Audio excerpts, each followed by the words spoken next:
You're on the Six Screens Telenetwork, earning the reputation of giving all the right ingredients, uninhibited, and exposing the hard, cold facts about the Watchtower Society.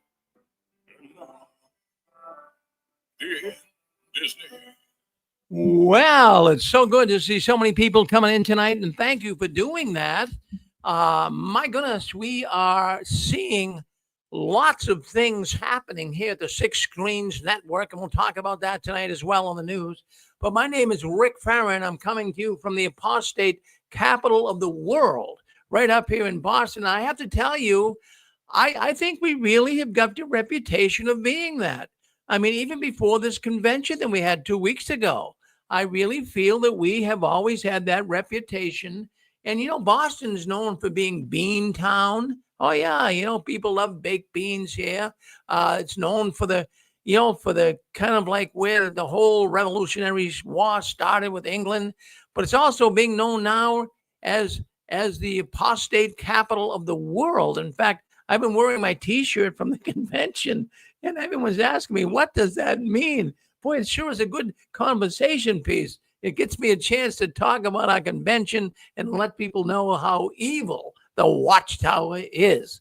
Well, thank you for wanting to come in and be with us tonight. I hope it's nice where you are. Boy, I'll tell you what a beautiful day we had up here in New England. It really was nice, just a nice blue sky and low humidity. And I hope it's nice where you are. We're getting into some good season now. Pretty soon, before you know it, it's going to be fall. And I know you guys all enjoy fall, right?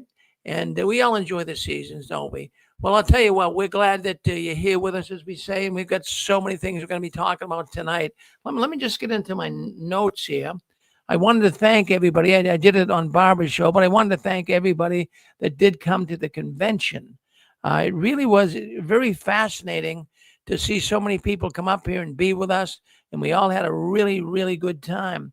And I have to tell you that I hope everybody made it home safely. And I know a lot of people were disappointed because they couldn't come. I've got a lot of people that emailed me and said, Rick, I'm so disappointed. I wanted to be there, but I couldn't come because of the plane problem. It wasn't just because of the real ID. That prevented a few people from coming, but it had to do with the weather up here in Boston. But we did have a good turnout. I'm not complaining one bit.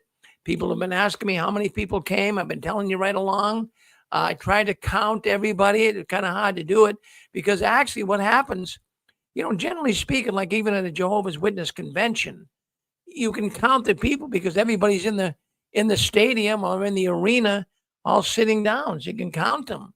But I'll tell you, half of the people that came to our convention were in the hallway. In fact, at times there were more people in the hallway than there were in the convention arena. And, at first I'm kind of thinking that's kind of weird. But I mentioned to Susan and my wife that don't be surprised if that happens. These people, I'm going to tell you, there was a lot of people that were really hurting. I've seen tears in people's eyes. I've seen people congregating together and hugging one another. They were so happy to find people of like mind. They were so happy to be with people that understood what they were talking about. As a matter of fact, I read last week an article out of the United Kingdom. It was in a magazine over there. And in that magazine, just to reiterate what I saw last week, and it still stands the same, obviously, is the fact that,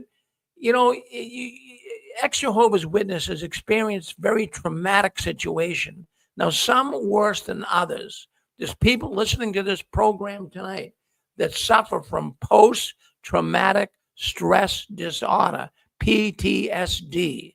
And this article out of the UK last week that I read said that many Jehovah's Witnesses and these people that are in high control groups, they suffer that. Now, that's a mental illness. I mean, you don't have to be locked up in a rubber room because of that, but it can really affect people. It's a very difficult thing to deal with. Slight little things, they call them triggers. I know that term's used a lot, but little triggers set them off. And even at the convention we had last week, there were certain triggers. Some people came to me and said, Rick, I'm getting triggered. And I said, well, what's triggering you? And it was funny little things that did it. Just the way that, in fact, some people even brought up just the way that we were all sitting there. It's what you call theater arrangement. When you book a convention or a wedding that's going to have seats or talk or whatever you're going to do, they ask you, how do you want the seats set up? And one of the conditions or positions, I should say, that they put the seats in, they call it theater style seating. And generally speaking, that's how a Kingdom Hall is set up. So that was triggering some people, the way the seats. What do you do? I mean, do you make 3 or 4 rows? But I mean, you have to have an aisle, right? So, but little things like that can trigger people. And I'm saying, boy, that's very sensitive, but I'm not getting it. But I guess to some people, it would be very problematic.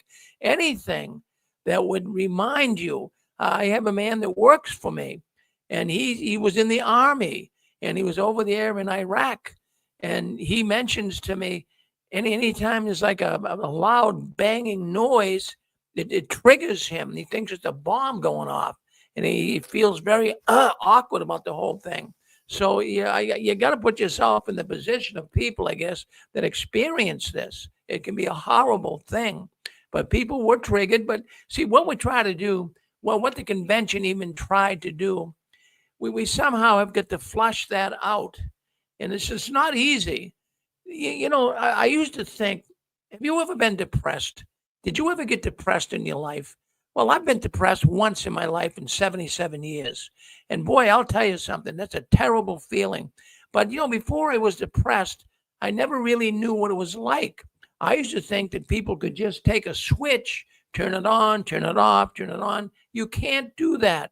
I know when I was depressed, I'm looking out the window, and even if it was a beautiful sunny day, it all looks gray.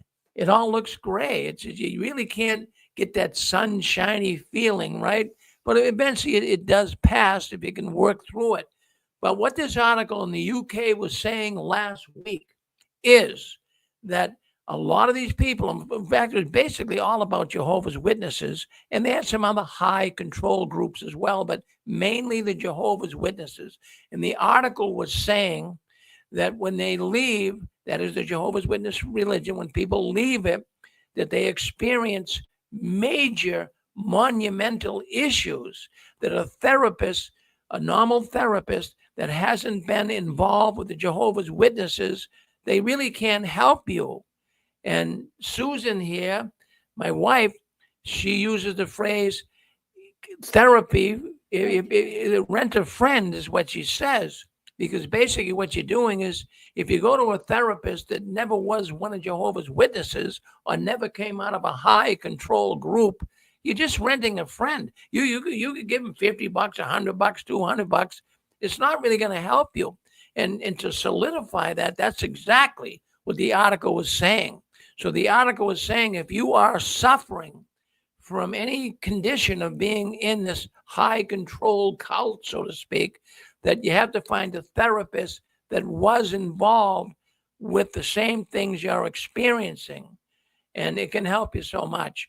Because I know I couldn't believe the amount of people that were in therapy that were at the Still Alive in 2025 convention. I never realized it'd be that many people that hurt, so to speak, but there has been. There was a man there. His name was Micah, and he wrote a book, Memoirs of Being a Witness. It's called Memoir, the name of the book he had. And he gave a talk, and he put that talk up on Reddit. Now, Reddit is a forum online, where ex-witnesses go in. They have different subjects, different subreddits, they call it. But you can talk about politics. You can talk about crocheting. You can talk about motorcycles. And you can talk about ex-witnesses. So there's a group in there that specializes, a number of groups that specialize with ex-witnesses. So he posted that up this week. He got over 500 upvotes. Well, what that means is people liked it. They wanted to keep that thread going. And they loved his talk. He was beat up. He was kicked out of his house. He became homeless because he didn't want to be one of Jehovah's Witnesses. So he told his story, and it really resonated. People love to hear the difficulty, not in a sadistic way, do they? But they can kind of connect, but that's how they were treated. And the old saying, misery loves company, not in the sense that you want to hear this, but people say, geez, I experienced the same thing. That's exactly what happened to me. So if you're on Reddit, look up look at the Six Screens Convention. It's called the Still Alive 2025 Convention. Check it out on Reddit and give it an upvote. Keep that thread going, because I'll tell you what, it's helped so many people. I've been getting people writing into me all week. Rick, thank you for putting that up. I didn't put it up. I want to thank Micah for putting it up. If you're listening, Micah, thank you for putting that up there. Now, if you had a talk and you're listening to this program tonight and you had a talk at the convention, go to Reddit and put it up. Go to Reddit and put it up. In fact, I'll tell you what, if you go to my channel, just go to YouTube, Six Screens or Rick Farron, it'll pop up, and press on the other videos. We have over 1,000 of them up, but the newest ones show first, and all the conventions, all the different segments are up there. So put a link to that segment from YouTube onto Reddit, because friends, we got to get the word out. And when we're making a difference, the apostates really are making a difference. And we have company, not only apostates, but we got the countries coming down on the witnesses as well. So everything is looking good. Everything's looking real good. But I wanted to talk about a couple of things here on the news that I think is very important. This convention that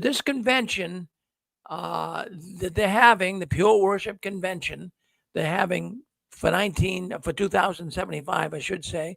They're having it right now as we speak in different parts of the country. They've already had it up here in the Northeast, but I don't know where it is now, but it goes right across the country. I think it's out right now in the West somewhere. But the reason why I wanted to bring this up is they have a lot of talks at this convention on apostasy. And they use the word apostates, but they're also intermingling that term with disloyal people who are not loyal to the Watchtower, because it's really hard to call people in the Kingdom Hall apostates. Generally speaking, an apostate wouldn't be in the Kingdom Hall. So they're calling the people who are going, many of them, disloyal. And I've been reading the Watchtower magazines too as of late. And Jesus, so many articles on disloyal ones in the congregation. So the governing body is totally aware of the PMOs. Yes, those who are physically in, mentally out. That's an acronym, we know. So they're totally aware of this. But how do you really say it? Do you come out and say, we have apostates in the congregation? They're not going to say that. They're going to scare the living daylights out of people. But they're going to say we have disloyal ones, or we have ones that aren't as loyal to Jehovah as they should be. And what they're saying, I've been following it right along, what they're saying is to be very careful of these ones. As a matter of fact, there's even a convention video. We played a portion of it a couple of weeks ago, and how it showed a young man trying to approach one of the witnesses and tell him what he's found out and what seems to be going on behind their back. And, they're being instructed, don't listen at all. So the reason why I bring this up, shunning has been increased in the last month. Yes. Now, we were thinking maybe shunning would kind of be lightened up a little bit. But in view of this convention, the convention this summer, I've got a bunch of information that came in to me today at the Six Screens, how people who were soft shunned, their relatives will at least say hi to them and, hi, Johnny, how are you? And, let it go at that, because that's kind of like the approach the Watchtower took in the last 6 months to lighten up a little bit. But now they seem to be upping the ante because of all these disloyal ones in the congregation. So now I get at least three people I got information from today that said that I wasn't being shunned like this. Now I'm really getting shunned. And, I'm going to tell you something. How is it that we could ever be in this organization? We were always switching gears. Now, this isn't the first time this happened. Back in the 1980s, they also came out at that time saying that, well, you can talk to a disfellowship one, but that was short-lived. Then they went back again. But I don't know. Well, I do know. I think why they're doing this is to appease the nations so they can, take little clips, little articles where they write good things and see, look, we're good to the people. This organization's very sneaky, very fraudulent. But I want to bring that up. So, yes, if you're being shunned out there, and I'm going to tell you, there are circumstances where you can't leave the organization. Maybe you're working for a boss that's a Jehovah's Witness, and you tell them you no longer believe in the witness doctrine or teachings, you're going to get fired. So you don't want to lose your job. You get, babies to feed. You got a house you have to pay your rent and your mortgage on. So I'm not saying, the circumstances, don't just go with it. Just be a PMO. But if you got nothing to lose and you're listening to this program and you're saying, no, I got nothing to lose. In fact, you heard Barbara Anderson. Well, I'll tell you what, she brought up tonight, a woman sent her a 20-page letter saying that, she's been a PMO for, I don't know how many years. I think she said 8-10 years. And now she says, that's it. In the last week, in view of the convention, in view of all of the stuff that's coming across the news about the Jehovah's Witnesses, them changing their policies, the position they take on beards and women wearing pants, she says, that's it. So she sent her disassociation letter in. How many disassociated letters is the Watchtower getting right now? They've got to be getting tons. I mean, more than ever. And the disfellowshipping, how are they handling all of this? But I wanted to bring this up as well about the disfellowshipping. People have been being disfellowshipped left and right. And if y'all listening to this, we've had so many people in the last 20 years call up. If you were disfellowshipped and you said, geez, I still want to be one of Jehovah's Witnesses. I miss it now. I know there's people listening in. Larry John Wayne is a good example of a person who was disfellowshipped, and then he wanted to try to come back in. And even Dick Borgie, Dick, he's got the program, him and Constance. He was disfellowshipped, but he wanted to come back in to reunite with his family, when he first got disfellowship.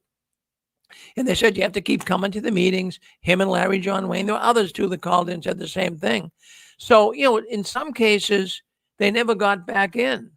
And Dick and Larry John Wayne's way of dealing with the Watchtower, they never let them back in again. But now, and we talked about this as well a few months ago, the Watchtower changed their policy on reinstating people. In other words, at one time, it was pretty standard going back to the 1960s. It was like a minimum of 2 years. If you were disfellowshipped, you better plan on sitting in the back row and people not talking to you at the meetings for 2 years. Well, that was back in the 60s. Well, they've changed it in the last 6 months. We talked about it here. They changed this idea of reinstatement. They're going to fast track you now. In other words, they're going to get you back in sooner. And we all know what that's for, to keep the numbers looking good and leave some people in the congregation. So they're fast tracking these people to be reinstated. I couldn't believe, I got people sending me information today on their congregations and how some of these people, how long do you think it takes now? If you're disfellowshipped today, and you say, gee, I didn't really mean to do that against Jehovah. I really feel bad, but I want to come back in. How long do you think it's going to take you today, under the current policies of the Watchtower, to get fast tracked into becoming a witness again? Well, I'm going to tell you. I got some information today from a woman. A man gave me this information. It was a sister in his Kingdom Hall, and she was young. And she committed immorality. And she was disfellowshipped 2 weeks ago. She was disfellowshipped 2 weeks ago for immorality. Now, how long do you think it took her to get back in? She's back in. It only took 2 weeks, and now she's a witness again. So that happened because they're fast tracking, Susan. They're really doing what they can to get people right back in again. Now, that seems weird, but I get information from people 3 months. I mean, that's nothing. That's nothing. But what they wanted, they want to keep the numbers up. So that's what's going on right now. So, friends, can you keep up with this organization? But that's what's going on. Yeah. That's interesting. 'Cause no other religion does this disfellowshipping thing like this unless they're Amish. My Methodist neighbors didn't understand it. The Catholics next door, oops, she had a boyfriend that's a Protestant. Well, let's convert him. Well, he's Catholic now. And they got married and lived happily ever after. No other group in America does this thing. Oh, you're right, Pixie. You're absolutely right. So, you gotta. I'm sure the powers to be at the Watchtower are sitting down. Gilbert was just on a little bit ago, and he said that all elders are dumb. I'm not going to say they're all dumb, but there's got to be some officials at the Watchtower that got to be talking common sense. They're going to say, as long as you continue doing this to people, you're going to be hurting this organization more than you think. So maybe they're just saying, look, at fast track these people, get them back in. But if that's the case, you're going to have a lot of witnesses that are going to do things and say, well, I can do something bad, and geez, they'll bring me back in a couple of weeks. It's gonna mess the minds up of the witnesses. Of course, they're already messed up. How much more messed up can they get, Pixie? Well, the Catholic Church did change some of their excommunication policies. I remember in the old neighborhood, some of my wonderful Italian neighbors, they'd say, well, Uncle Tony, he got excommunicated because he's got a mistress. And they'd say, well, we hope he's coming for dinner on Thursday. So they didn't shun him. But now they've got a much shorter length of time, too, even in the Roman Catholic Church. So I think it hinges on that money ship, membership and money. Yeah, money ship. And I think if entire families could leave, they'd be happier. That's just my opinion. Well, your opinion is certainly worthwhile taking, Pixie. It is. They'd be a lot happier.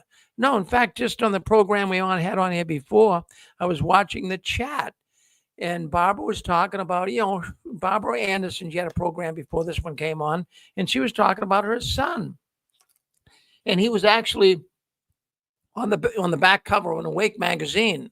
And he was writing about how great it is to come from a good family. And at the time, his mother didn't go on Dateline yet. So he's writing prior to this in the Awake magazine, how a good mother and father. But boy, did he really follow that through. As soon as his mother said, that's it, I don't really want to, put the Jehovah's Witnesses in a good light. I'm going to bring them on Dateline. That was it for him. And then people writing in on chat here on YouTube and saying that their whole family has been wrecked. How many families have been wrecked, Pixie, because of this, Well, so the family structure is the most important bond that we have. And these cults, many different cults, they want to ruin your connection to the people you can truly trust. Well, that's there's got to be something in that. The jury's still out. And, I say all the time, what's the glue? Geez, what is the glue that keeps people in here? When you have the most precious thing to people, to society, is having family, having people that are close to you and being like you. And yet you have an organization here that's so powerful to deliberately break families apart. That's evil. That's one of the accoutrements of life, having a family that's so meaningful, and yet an organization can come down the pike and tear your family apart. It's disgusting. And also what Gilbert mentioned about, having a desire to be supportive of our nation. And they're in many, many nations. But I think it's important to vote. I think it's important to realize the freedoms and documents we have. And the Watchtower is always talking about how they have a theocracy. They want to supersede the government that we're actually under, that we pay taxes to. And from the time I was about 12 years old, that didn't sit right with me. So there's a lot of people that felt that way. And so that kind of got you thinking, right? Well, when I was in first grade, they threw me in the hallway because I didn't salute the flag. But as I got older, I saw that my teachers were correct, that I have to pay taxes, and I do. And my dad said we have to pay taxes and it's good to vote. Now, my dad was a dedicated witness, but he used to vote. And our voting place was right across the street. So I said, I think when I get older, I want to vote. So my community was important to me. I lived in a little community that had civilization. And I started thinking, maybe the Kingdom Hall's not right about everything. Well, they rip away your community from you.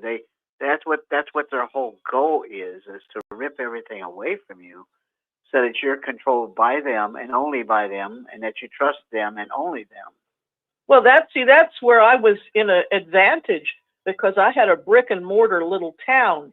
If some young girl or boy lives in suburbia where they're homeschooled and all they have is homeschooling in Kingdom Hall, they'd be a lot easier to influence. Yeah. But I had a town that's very old. I had a community that was very strong. The school was literally across the street from my house. So I had a real village to live in. Yeah. And I think that really helped me, and it helped me after I left. And some of these younger people now, let's say they're 17 to 25, if they've been homeschooled and live in suburbia, Kingdom Hall is going to be everything to them. It's going to be harder for them to leave, but they do have the internet.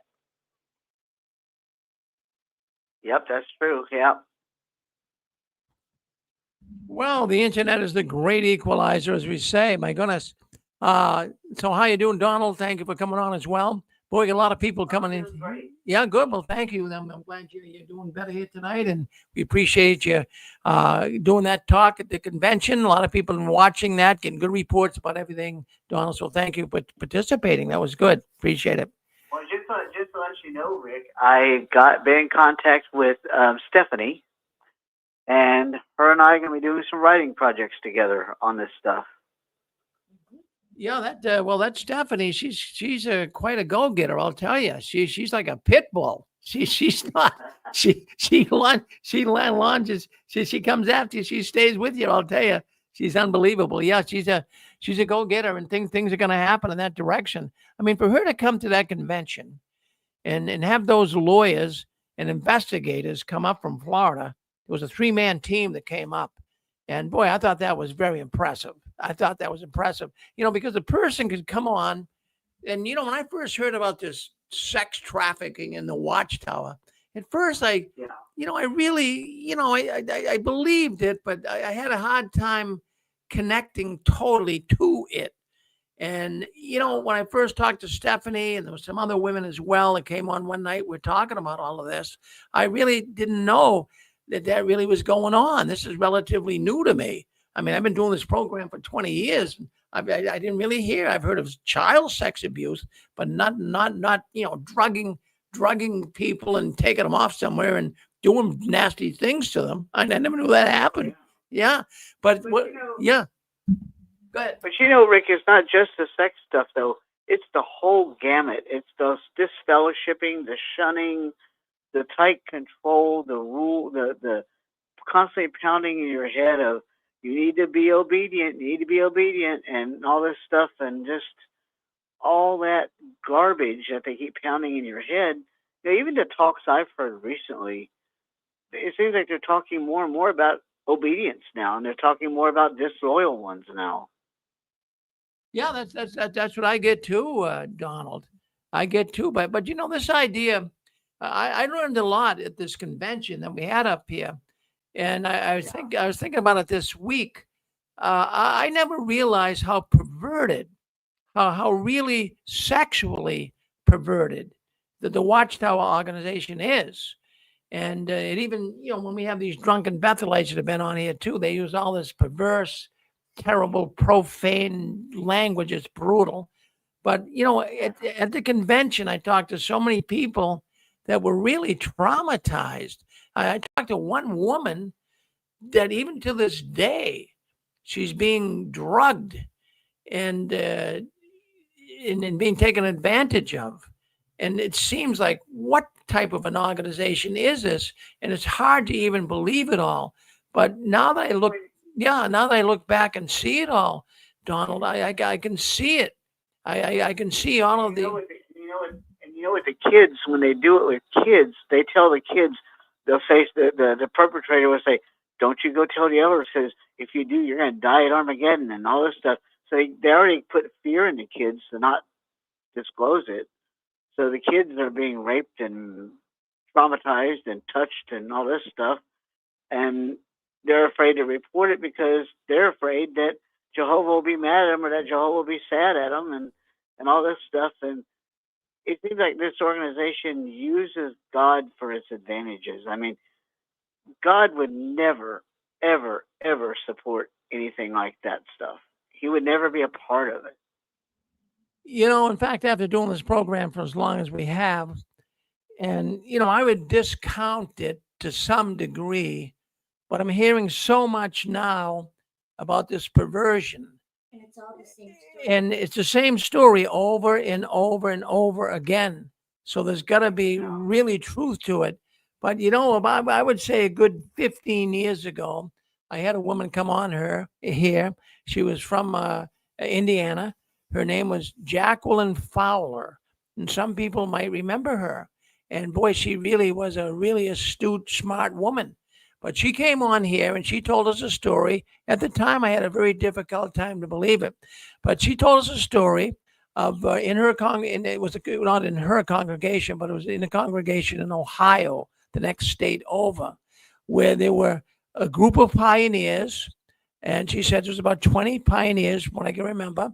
And they would go to the Kingdom Hall and they would go out in service in the morning. And then after service, they would all go to someone's house and they would shoot pornographic movies, for money.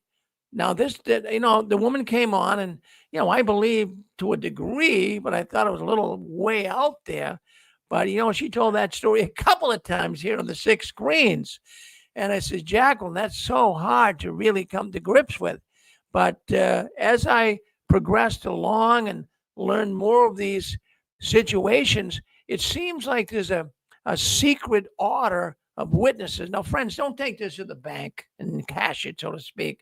But I'm noticing there is a real black order, a dark order of the Jehovah's Witnesses, kind of like the Jesuits in the Catholic Church. And this order seems to be real. I'm hearing people telling me things that, I've been to. I had a woman years ago tell me that right up here in Massachusetts, where I live, that she, when she was a young girl, was taken to this book study, so to speak, of Jehovah's Witnesses. And she said they did all kinds of satanic rituals. I really thought she was crazy. I didn't really believe it. And now the more I hear about this perversion, and even today, all this week at the convention, I've been getting information on people that there's a post up. I don't know if anyone's seen it. It is on JW discussion board. It's a discussion board where ex-witnesses write in, and they were asking on the discussion board about, did you have any sexual secrets in your congregation? Now, I never saw this, and this is what makes it very difficult, Donald. I never, but you're never going to see this to begin with. I mean, there's going to be all kinds of sexual innuendos and all kinds of things going on. You're not going to see it. But geez, some of these people in that JWN, it was like 12 pages of people writing in, elders having sex with the sisters, young pioneers having sex with one another. It was a never-ending post about all of this. And they're not making this stuff up. So, but I'm saying, is this a tool? I'm trying to put, Fritz Springmeier, he came to the convention. He has his thoughts on mind control. We have also people like Gary Cox and some of these other people that came and given their thoughts. What we have here, there's something going on. in this witness world that's magical. It's almost mysterious on how they can attract people. Is it through some sex power that we don't know about? I know, even as I studied a little bit about perversion for some of these programs, and people came in and talked about pedophilia, it's an occultic thing. People who are pedophiles say that they get power, tremendous amounts of power, by being so dominant and sexually active with little children. This is a sick world. So is there something out there that is got these people mesmerized? Because I just can't believe all of these sexual misconduct that happens in the I think the Watchtower organization is actually preparing people for the mark of the beast and stuff. I really think they're preparing for the Antichrist. I think they're training people to fit into that, because if you look at their control mechanisms, it's a lot like what the Antichrist will be like, what he'll be like. And, he's going to be controlling and ordering you to do this and that. And Watchtower does that same thing. Can't go here, can't go there, can't speak to this person, can't talk to this person, whatever. And it's total control. And I think they're setting people up for that. And what they do, I call it fallacious writing. And then what that is writing that it seems really true and honest, but it really isn't. There's something below the surface that doesn't pass the smell test. And what I find here, back in the 1980s, we talked about it, the bedroom laws, and how the witness organization actually gave the elders the right, if you would, I suppose you could call it that, to actually, inquire what a man and a husband and a wife would do in the intimacy of their bedroom. They had no business being there to begin with. But it seemed like on the surface, I'm saying, wow, back in the 80s, well, that's keeping things, right and decent in the organization, and the elders are looking over you and trying to make your marriage a good marriage and what have you. But now I'm seeing there's something very devious about all of that. I'm even thinking that all of the sex talk, and so many times even in the Kingdom Hall, you hear these talks on sex and kids were there listening. I'm really thinking that it had the opposite effect. I think it drove people to be more sex crazed. Something took place, something in mind control. But would have to ask it. Yeah. Yeah, you have to think too, who really runs the Watchtower? It's not the governing body. It's the people who run the governing body. It's the meeting, the annual meeting. The annual meeting, the first meeting that's had is by people that aren't even Jehovah's Witnesses. They get the vote as to what happens. They direct the financial dealings of the Watchtower. So, and the governing body is almost just like a stooge to these people. Yeah, what Susan here is saying is at the annual meeting, a lot of people don't realize this. There are stockholders of the Watchtower. That they are the real owners of the Watchtower. They're the ones. I'll tell you what. The man with the most money or the woman with the most money, she wins. So these stockholders, they go to the annual meeting that will be coming up in October. Usually it's the first Saturday in October. So they're going to have an annual meeting coming up in a couple of months. Now, when they meet, Do you think, Rick, that they're involved with like the Rothschilds and BlackRock and all that stuff? well, it's been suggested that, but I can't prove it. I can't. Fritz Springmeier, he connects all of that, Illuminati business with, the powers of the world, and how the Watchtower one time was really deeply involved with them. But there's powers beyond the governing body.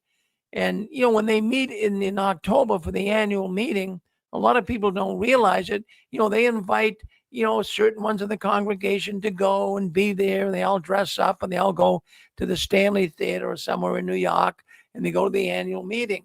But there's a meeting before the annual meeting. This is the stockholders meeting. These are the people Okay. so they're there and they meet prior to everybody else meeting, and when they come on, I don't know. So they get to vote on certain positions that the Watchtower is going to take in the next year. That's what an annual meeting is all about. And then, they vote on it. They're the money people. And some of these people, from what I understand, I can't name any. I do know that some of Russell's descendants, I can tell you that much, some of Charles Taze Russell's descendants, they still own some stock in the Watchtower. They're probably not even Jehovah's Witnesses. So these are the people who really call the shots. So, but more and more of this is leaking out. And then, of course, they have the annual meeting and they make it look good and everybody's dressed up and it's like a big convention. But the real meeting took place prior to the annual meeting of the governing body. Yeah. This is something else. Hey, Yeah. Go ahead. Yeah, just a Stefan. I just wanted to add to your thought about there being sort of a dark presence that's really behind Watchtower. I think that's easily proven. We have seen Watchtower completely flip-flop on all their major teachings. They sold out the preaching work, which they used to tell us in my generation was the most important work on the face of the earth. And if you weren't extremely involved with it, you were blood guilty. Stephen, what is his name? Morris. You got blood on your hands if you didn't take as full a share in the ministry as you can. But then when they were threatened with losing money in Norway, all of a sudden there's new light. And, you don't have to turn in time, just check a box. So they'll sell any of their so-called principles down the line for $1. However, look at the one principle that they won't get rid of, actually two, and that is their blood policy, this nonsense about the blood doctrine. And then more importantly, this thing about having to have two witnesses and therefore they can't do anything about the child pedophilia. That lets you know that the people that are really behind this have something to do with this child pedophilia. Why would Watchtower not change their policy to save money? Look at all the millions they have had to pay and all the decades associated with this child pedophilia, and still they don't do anything about it. They still tell their members or the elders, there's a case, you call us before you call the legal department. They still won't make any real changes. And it would be so easy to do, but yet they won't do it. That shows you right there that there's a dark force that's associated with doing terrible things to children that has a measurable sway in this organization. Otherwise, they would have changed the policy the same way that they changed the policy, for field service and wearing beards and all this other craziness. So there is definitely a negative force behind it. Look at how they joined the UN. They talk so negatively about the UN and all their publications, especially the Revelation book, while simultaneously being a part of it. Look at how they used to attack the Catholic Church at every opportunity. Now, when is the last time they said anything negative, about the Catholic Church? So Watchtower is a lot like a corrupt politician. Anybody that gives them money, they'll sway and lean in that direction. But the things that they don't change, that lets you know the true character of the organization and gives you some kind of indication about who really is behind it, pulling the strings. Well, as the years go on, Stefan, maybe we'll find out for sure who is doing that. Well, thank you for checking in with us. 718, come on with us. You're on 6 screens. That's me, Rick. You were talking about the sexual things going on in the congregations. I remember years ago, I called in. There was a congregation of Brooklyn, Spring Creek. Maybe some of your New York listeners are familiar with. There was a congregation, I think back in the 80s and 90s, Spring Creek congregation. The circuit overseer came in and just about disfellowshipped the whole congregation because of the sexual things like this husband with this wife and this, that, and the other. I definitely remember that because that was in Brooklyn. I live in Queens, and we had there was a couple that moved from Brooklyn to Queens that lived in my neighborhood, and I remember them. Heard them tell that story. The Spring Creek congregation in Brooklyn, and needless to say, okay, that's one congregation. You think that's the only one? So it's nothing new. Well, I have to tell you. I got information today from a man, and he said in his congregation there was a sister that was having immoral relationship with a couple of the elders and even the circuit overseer, if you're going to believe that. So she's having relations. So Yeah, believe it. I do believe that. Because there was a brother in a certain overseer back in the Queens area. His name is.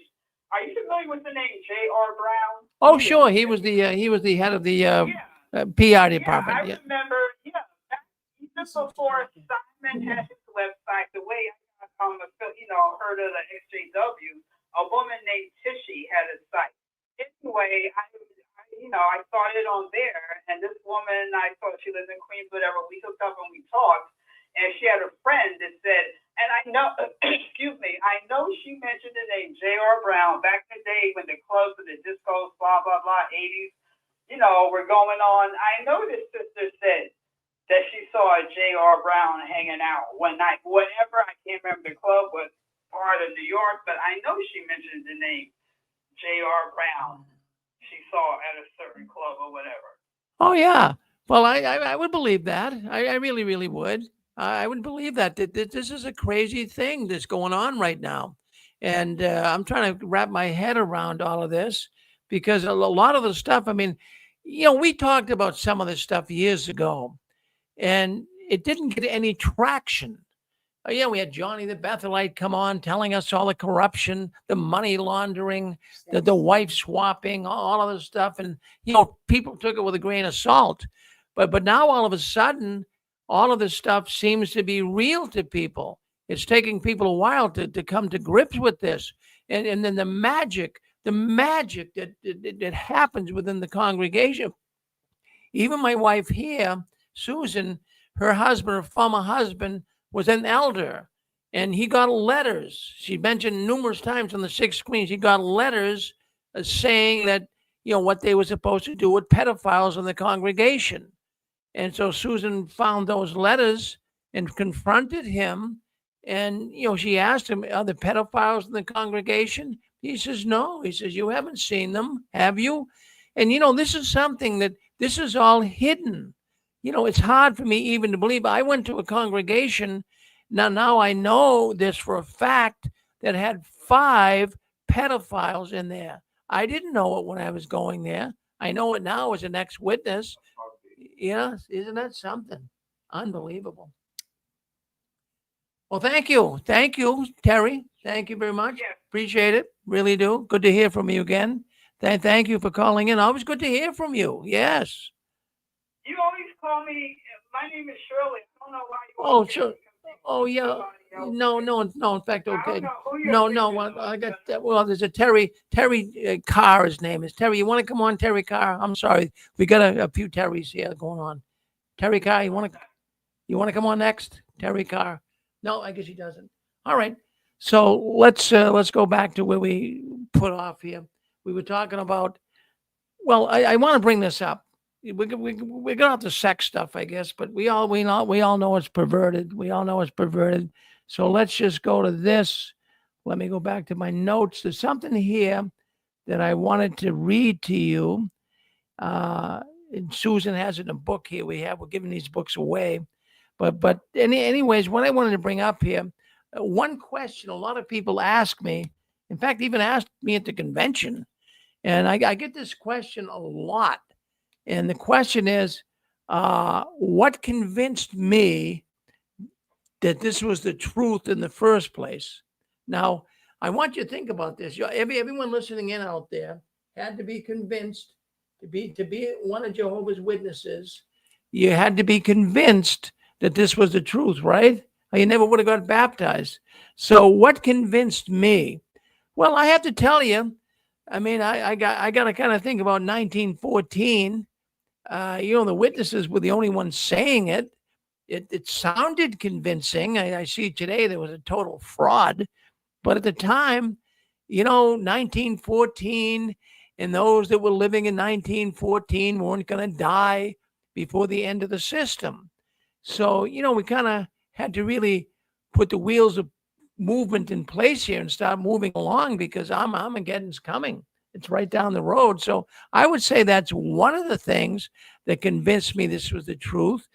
But this book we have, let me show people. I won't take the notes out, Susan. But there's a book that we've been giving away here, The Desolation of the Sanctuary. So Susan's been reading some of these books. I want to thank Jim Hill for sending me these books. He has them republished on Lulu. The patent is run out from the Watchtower. But this is a very fascinating book about some of the false prophecies and some of the policies of the Watchtower and how crazy they are. But I always looked at 1914 as something that was a pivotal thing in the Watchtower. They got a lot of people to join them. But little did I realize, I mean, there were other dates as well. And they put a lot of dates. When 1914 came and left, well, what did the Watchtower do next? So, Susan, what'd you find out in that book? Well, they will never admit a mistake. So after 1914, they started promoting 1925, believe it or not. What's interesting in the book, it's on page 166. I'm just kind of paraphrasing because there's a lot on here. I'm going to have you come up with your chair a little more. Move your chair up a bit closer to the microphone. Be careful. Yeah. Is that okay? Yeah, that's better. Yeah, come close to the mic. Okay, so we can hear Susan better. Yeah. Go ahead. Sorry about that. Well, anyway, on page 166, it mentions that these pages state that 1914 and 1925 were not wrong, but God had postponed the dates. So the society was not wrong, but the predictions had been delayed, and Jehovah's Witnesses were still God's channel. Can you believe this? They also said Jehovah's Witnesses were not wrong in their predictions. God had postponed the dates for his eternal reasons to teach the faithful slave something important. So they won't admit that 1914 was wrong. They said it was just delayed. So they won't admit error ever. And even 1925 failed. Stop right there for 1 second, Susan. So basically, now think about this. Well, what the organization's doing is they're basically saying that God delayed the end. Yes. So, they're really putting Jehovah in a position here. Do you really think that Jehovah would tell an organization, okay, this is going to be it. This is going to be the end. The new system is going to come ushering in. And then because it didn't come, well, it was really Jehovah's fault. He delayed it. Boy, can you imagine, even if you don't believe in the great judgment throne someday, even if you're not in the Christian world, so to speak, can you imagine saying these things that God did when he didn't? I mean, for those that don't believe and for those that do believe, can you imagine going before someday you have to answer the judge, so to speak, and you put words in his mouth and said things he didn't say? Well, that's what the Watchtower did. What else you got there, Susan? Oh, go ahead. Yeah, there's going to be some huge trouble over that one.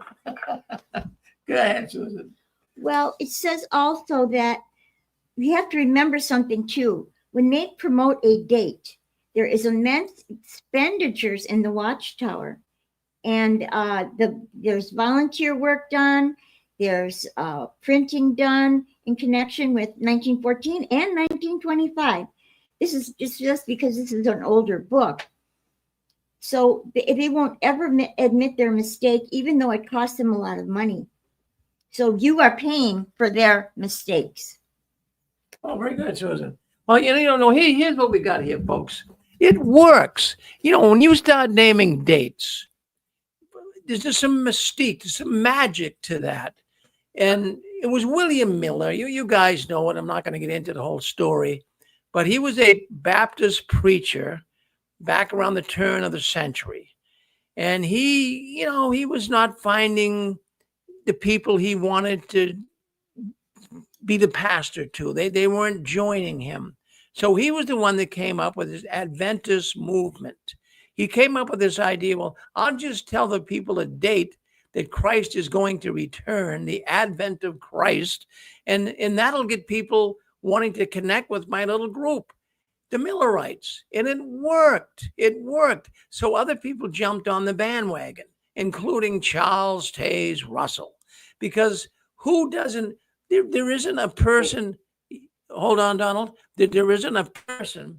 There is not a person in the world right now that wouldn't want to when the end is. We'd all want to know that, wouldn't we? Yes. What do you have to say? I think it's 908. Greg, I think it is. Go ahead, Greg. Yeah, this is Craig from Florida. When I meet Jehovah's Witnesses that are court witnessing, I bring to their attention, I don't tell them I was a witness in the past, but there's two dates that they emphasize. 1914, Christ became king in heaven, Satan was ousted.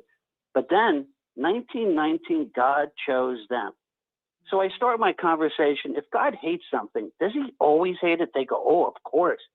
I said, well, it's my understanding from reading your literature that you still had the cross and celebrated Christmas in 1919. How could God choose you as his people if he detests such things? And they just, freak out.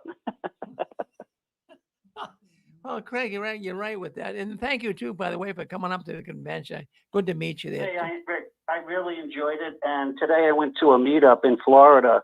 It was a 4-hour drive. It was to the opposite side in Daytona. But I had a great time meeting two ex-witnesses. And actually, in the coffee shop was a man that grew up in Scientology. And he wasn't invited, but he just happened to hear about, what's this meetup about? And so he started sharing his experiences of growing up in a cult that also practices shunning. It was a very enlightening and joyful day that I had. Well, boy, that's good. You could do that. And, I really appreciate meeting you, too. You're a down-to-earth man, and I'm glad you're out of the Watchtower, Greg. Thank you for getting out. And Thank you, my brother. And thank you for being with us. Thank you. We appreciate it. Rick, I want to know yeah. what people think about this excuse that they gave. Yeah. So, in other words, those out there listening, Susan read the excuse. So, 1914 came and didn't come. So they say, well, God just delayed it. Well, To teach them a lesson or something. Really, would you put that type of, would you put God in a position like that? I wouldn't touch it with a 10-foot pole, even if I wasn't a Christian. I wouldn't go that far. I mean, just that excuse satisfy people. Does that? It doesn't satisfy me. Well, it doesn't satisfy a lot of people, Susan. But I don't think people would be satisfied with it. I never knew that even. I never knew they said that until you read it. That's why I read it. You'd be surprised. If you can catch them, if you start reading the older literature, you can catch them in a lot of unfortunate things. Oh, yeah. And they can't answer to that. Oh, no, they can't. They can't. But, I'll tell you, so that was one of the things. Hey, Rick. Yeah, go ahead. Is that Dick? Yeah. I just wanted to ask what the wonderful wife, the point that she's making. Watchtower is continuing the same process even right now. If you go back and listen to some of the videos that I've heard from Stephen Splain, even Sam Hurd, they have all mentioned dates. And Sam Hurd specifically said in a talk that these dates are not our dates. These dates are Jehovah's dates, meaning the implication that, of course, if they don't come true, it's not us, it's Jehovah. So they're continuing the same thing. And I, of course, was completely woke at that time. And I was shocked to hear them basically say that if something we say doesn't come true, it's essentially God's fault. Then they'll turn right around and say, oh, but we're not inspired of God. Well, So how does the same individual hear that we are not getting this information from God, but yet the information we're telling you is as if it comes from God, but then if it doesn't come true, then it's God's fault, even though we didn't get this from God. So it's like you always say, it doesn't make sense of nonsense. It's just unfortunate that Jehovah's Witnesses do not have any critical thinking ability to be able to sit here and say, wait a minute, you're not getting this from God, but then you're saying it's God's fault that something didn't happen or come true, that God never said didn't happen in the first place, and you're going to blame that on God. If anybody had critical thinking, they'd get up and leave. But unfortunately, they don't. And just also very quickly, there was a book. Well, hold on, Steph. Stefan, I just want to say one thing. I don't know if you have, but some echoing going on there. Sometimes you come in good and clear, sometimes you don't. Did you change your settings or something? How about now? How about now? Yeah, a little better now. Yep. Okay. I just wanted to comment on this book as to why do people stay even when they're hearing dates that come and go and nothing has happened the way Watchtower has predicted. But there was a book, and I want to say it had to be around the 50s, but it was about a UFO cult in America. And they had predicted some date was going to come, and when that date came, the UFOs were going to come, and only those that were enlightened would be taken away, and I guess everybody else would be destroyed. And of course, that didn't happen. And what the author and observers thought was going to happen is that this cult would just collapse because none of the things that they predicted came true, but they found the opposite. Certainly people did leave. They got a lot of negative press in the media, but there were also people who stayed, and then they also got new members. So it's that sunken cost fallacy, and that's what you're dealing with in Watchtower. Thanks, Rick. Well, thank you, Stefan. Thank you. And by the way, we have a lot of people on here right now.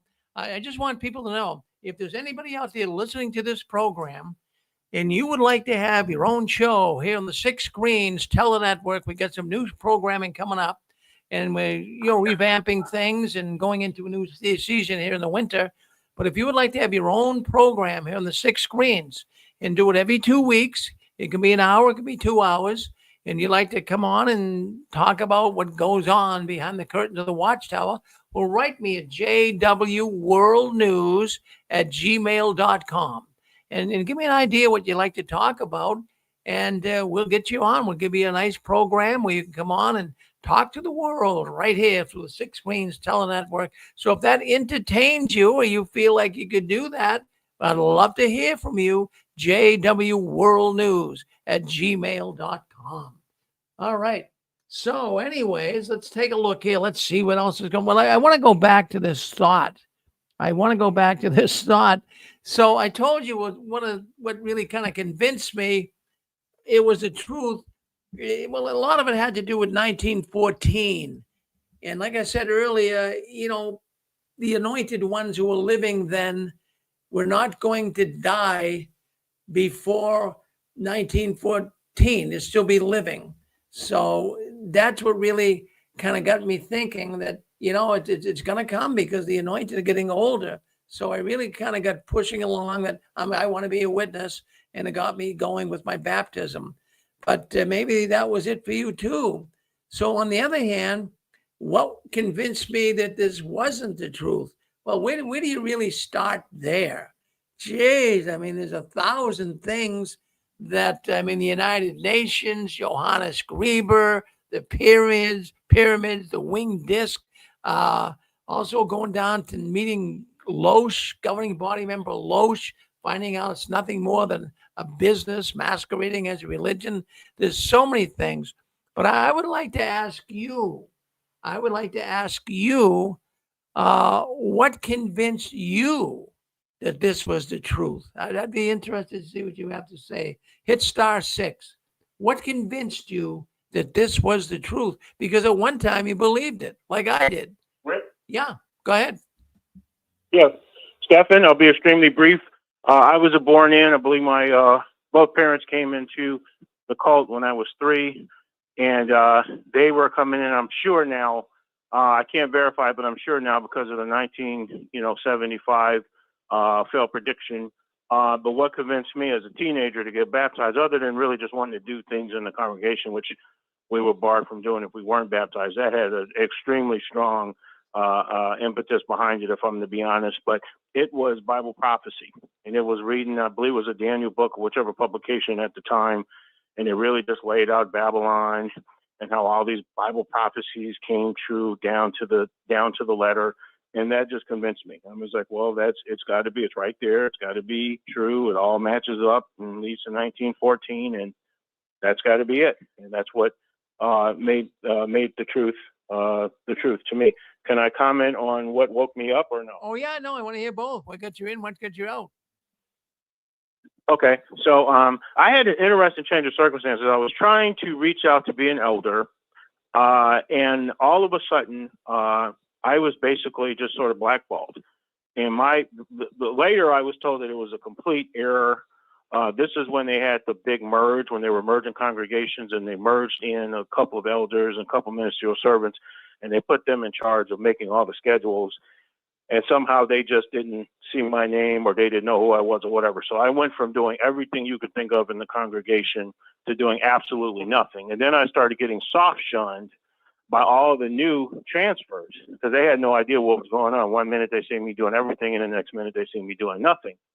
And so that just gave me time to take a step back and say, you know what, the heck with being an elder, I'm not going to worry about that. I'm just going to work on my spirituality. And I just decided to start reading up on the destruction of Babylon, which I had been taught from infancy, was 607 BCE, only to discover, of course, that was the wrong date. So then the next question in my mind was, does Watchtower know that this is the wrong date? Well, through Carl Olaf Johnson and through Raymond Franz, who commented on all the letters that they used to receive asking Watchtower, why do you keep this 607 date when it's just historically accurate? And I'm being extremely terse in this whole recount. But once I knew that they knew the truth and they would still teach a lie, that was a major disappointment to me. And then, of course, I started looking at XJW videos that I had no idea even existed. I didn't know we had communities out here, and that, of course, just blew the lid off. But it was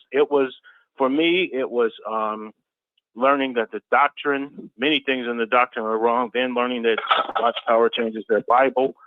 So instead of reading the Bible and making your doctrine fit the Bible, they have a doctrine or a narrative, and then they'll change the Bible to fit the narrative. And I just saw instance upon instance of that. And then I learned about the pedophilia, and I knew that I had to do what Revelation said: get out of her if you don't want to suffer in her sins. Thank you. Well, good. Thank you very much for. Well, thank you. That's a good. Well, I'll tell you what, Steph. I'm glad you found your way out. So, how about anybody else? Me too.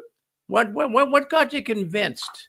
You got to be out there. What convinced you that this was the truth? I mean, maybe you just wanted to join. You never were convinced, but there had to be something. There had to be something. So, what convinced you that this was the truth? I told you what I thought. You just heard from Stefan. Go ahead. Don't be bashful. Go ahead. I believe. Yeah, we got 928. 928. Go ahead. 928. Hey, Rick. This is Jesse. How you doing? I'm good. Jesse. Good to hear from me. Yes.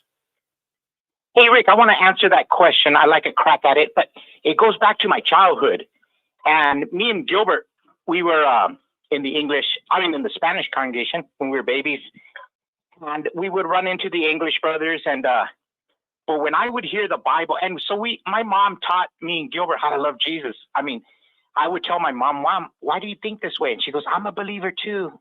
And my mom loved Jesus. And she beat it into me and Gilbert more than our other siblings. And my name is Jesus. My name is Jesus in Spanish, Jesse in English, But when I would talk to the English brothers and they would talk about the faithful and discreet slave or the system of things, they would give me nightmares. I remember I would get chills at night back in the 1975 when they would talk about Armageddon, and I wouldn't sleep at night because of their stupid language. They would use scary words that aren't found in the King James or the Reina Valera, like the system of things or the faithful and discreet slave. Those are terms that I thought when I was a kid, I wasn't smart enough to express it intellectually, but to me, they sounded like demon-inspired expressions that normal human beings don't use those words. They scared me. And so I was always afraid of hanging around the English brothers because the language that the Watchtower used always scared the hell out of me. It wasn't romantic. Well, it was far from being romantic. What would you call it? Destructive? I mean, I don't know what you'd call it. To me, it sounded like demon-inspired expressions. It wasn't Shakespearean.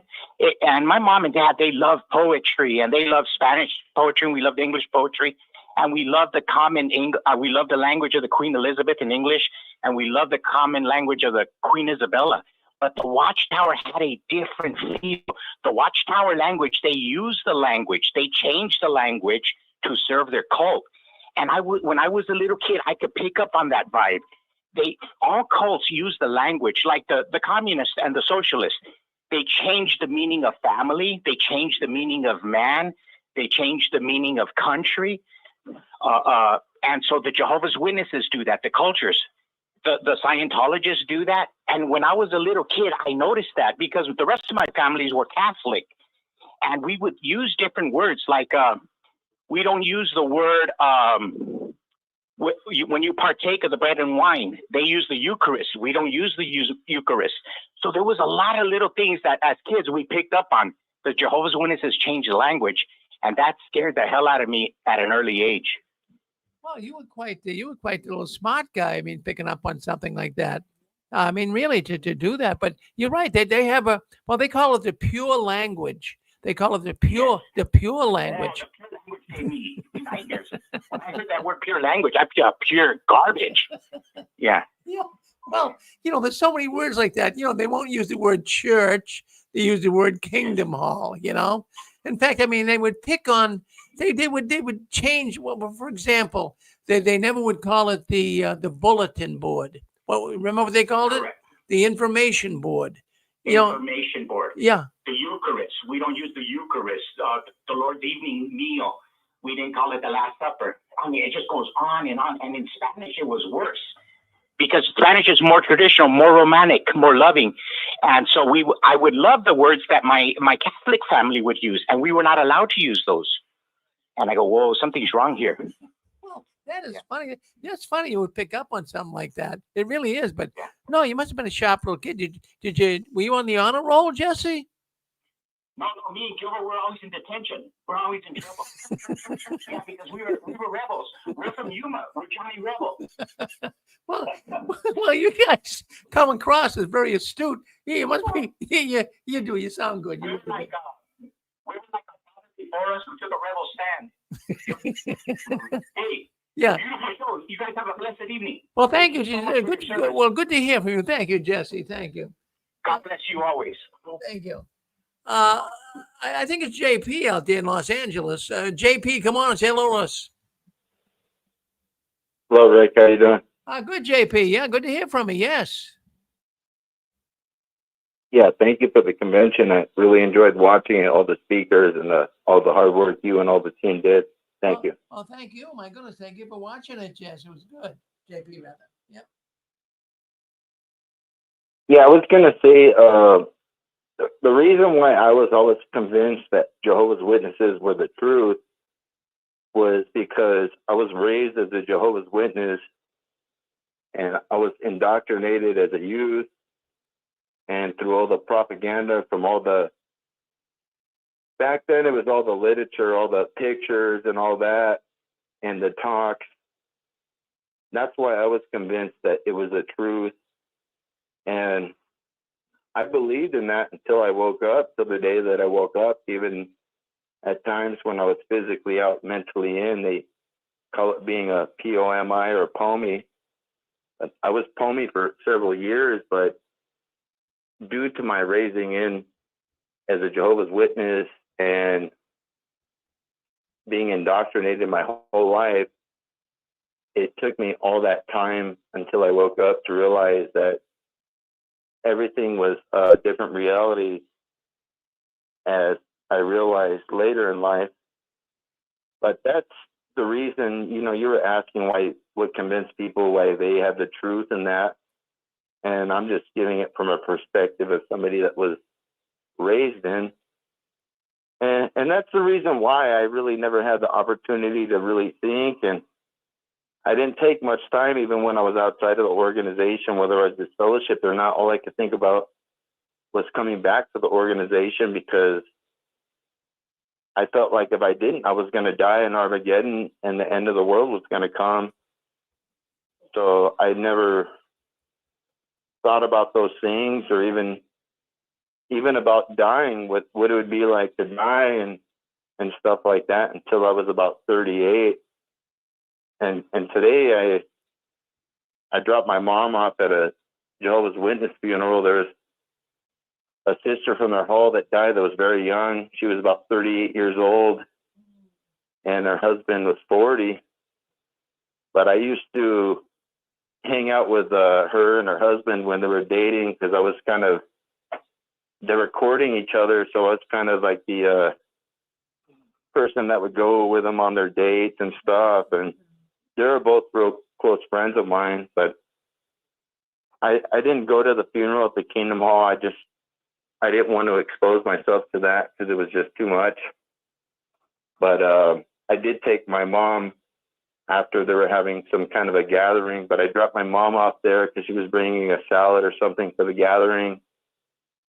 I dropped her off there, and I seen a lot of my old friends from my old Kingdom Hall. And when I was driving away, they were walking up the sidewalk to the house where they're going to have the gathering after for the funeral. And they were all waving to me, and I was waving back. And it made me sad. I don't know what to think, Rick. Like, those people are still nice, but they're still like in that organization, and I've left, but they still at least will give me a wave and stuff. But it's just so weird leaving, because when I was leaving that funeral, I realized that until I woke up when I was 38, I don't think I ever really mourned anybody that had ever died. I mean, I felt sad, even with family members, and I cried and stuff, but I don't know, as witnesses, until I became an ex-Jehovah's Witness, I don't think I ever really mourned somebody that died, because I always thought I was going to see him again in this world and all that. And once I woke up, I realized that what Watchtower taught was a complete lie. So the first time I ever mourned somebody, I think, was when I woke up in my late 30s, early 40s. And when I was dropping my mom off today and driving off and seeing those friends waving, I just kind of realized that they don't really comprehend death and like what death is in reality to most people. You know, the witnesses don't see or view death the way most Christians do or people in the world. I don't think they take it as serious, or it's just something like, it's just like, well, it just happened, but they'll be back. But everybody else in the world, in reality, whether they're a Christian or an atheist, they really almost have like kind of a ritual and really take it as something so serious. But I was really just dwelling on that today when I was driving away from that event today, and I'm back home now, and she's going to get a ride home. I'm glad I don't have to go back, but it was really, I'm glad I got to wave to some of the old friends that I've seen, but they haven't talked to me in a few years. But I think it's because they all know that I question the organization, and I think a lot of them view me as a apostate, but at least they wait for me, you know, Rick? That's all I wanted to say. Well, JP, I get it. I get kind of sentimental like that too, when I see people I really loved as friends. Geez, they were good people. They were friends. They treated me nice. I'm not going to tell you the witnesses all treated me bad, but I can see the sentiment that can come up with your emotions there, JPG. Thank you for sharing that. Did you want to say something, Susan? Yeah, you know, JT, if you think about it, in a way, witnesses almost celebrate death. You know, don't you think a little bit? Because they think they're going to wake up in the new system, be perfect. So that's okay that they died. No trouble. That's kind of hard for me to swallow. I don't know about you. No, you're absolutely right, too. Because I remember people dying when I was younger and stuff, and some of it was tragic. Some people had severe health problems, and this was even when I remember hearing exactly what you said, even as a child, far back as I remember, and somebody would die in the hall, and they say, well, if they're dead, and they have the hope of the resurrection. And I remember one time this elder at this book study I used to go to, I was the assistant there. I used to be the reader for this book study.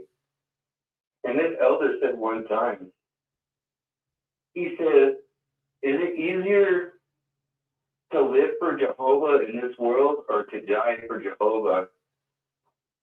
And he asked for the people in the audience to answer that. Nobody really wanted to answer.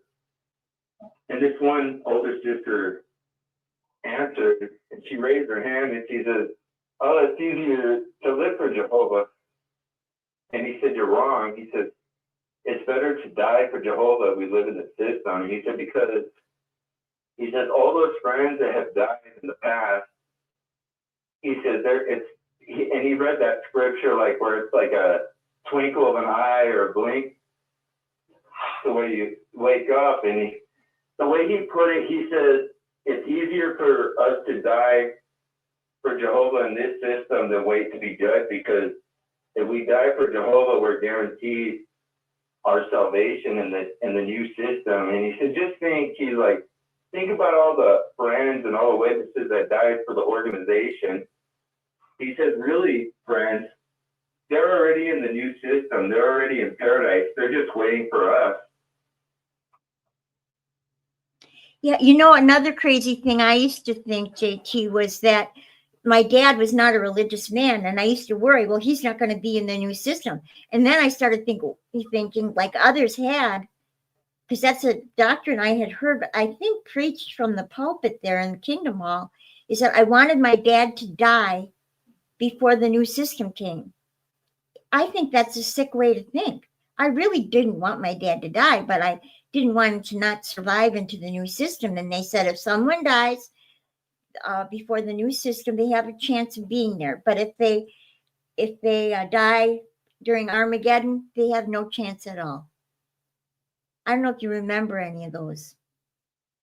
I hear you, Susan. No, I remember hearing that, Susan, and honestly, as waking up, leaving the Jehovah's Witnesses, I became a Christian, and I have visited other churches, and I feel most comfortable at non-denominational churches. And I know this is Saturday, I'm not trying to get into religion, but to be honest, I have gone to some pastors and other religious people and asked them about the faith of my mother and my family that are Jehovah's Witnesses.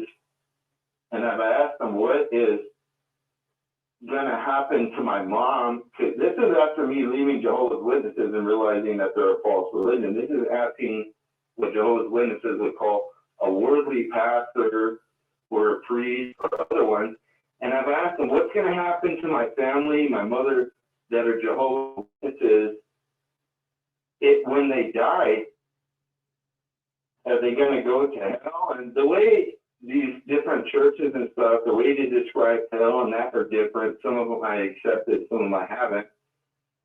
But a lot of them did say it just depends if your mom has truly repented to Christ, whether she was a Jehovah's Witness or not. That will determine whether she's going to end up in hell or not, or the rest of your family, because they were deeply involved in a cult and a false religion that is pretty much heretical to, Jesus Christ and all that, and the traditional teachings of the church. So I get sometimes some answers that I don't want to hear, even though I'm still a Christian, from some of these pastors and other religious leaders, about my family. Brother, try griefwork.org.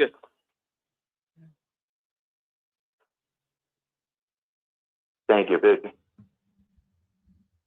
Yeah, so no, I can feel the emotion going on with you today, JP, and we all have that. We all do. I mean, when we were all witnesses, we took it to heart. We really felt that we were doing things for Jehovah God, and we weren't, but we were misled. But like you say, the people. Sometimes I'm wondering if I'm really sad because I see my friends misled. I don't know, but I get that same feeling of sadness when I see a witness. So you're not alone with that, JP. And geez, I hope it goes well for you. But thank you for showing up here today and sharing your thoughts with us. Thank you, JP. No, thank you, Rick. And I'm not really sad. I'm more sad for the witnesses that are still in there. I see me. I'm really okay. Yeah.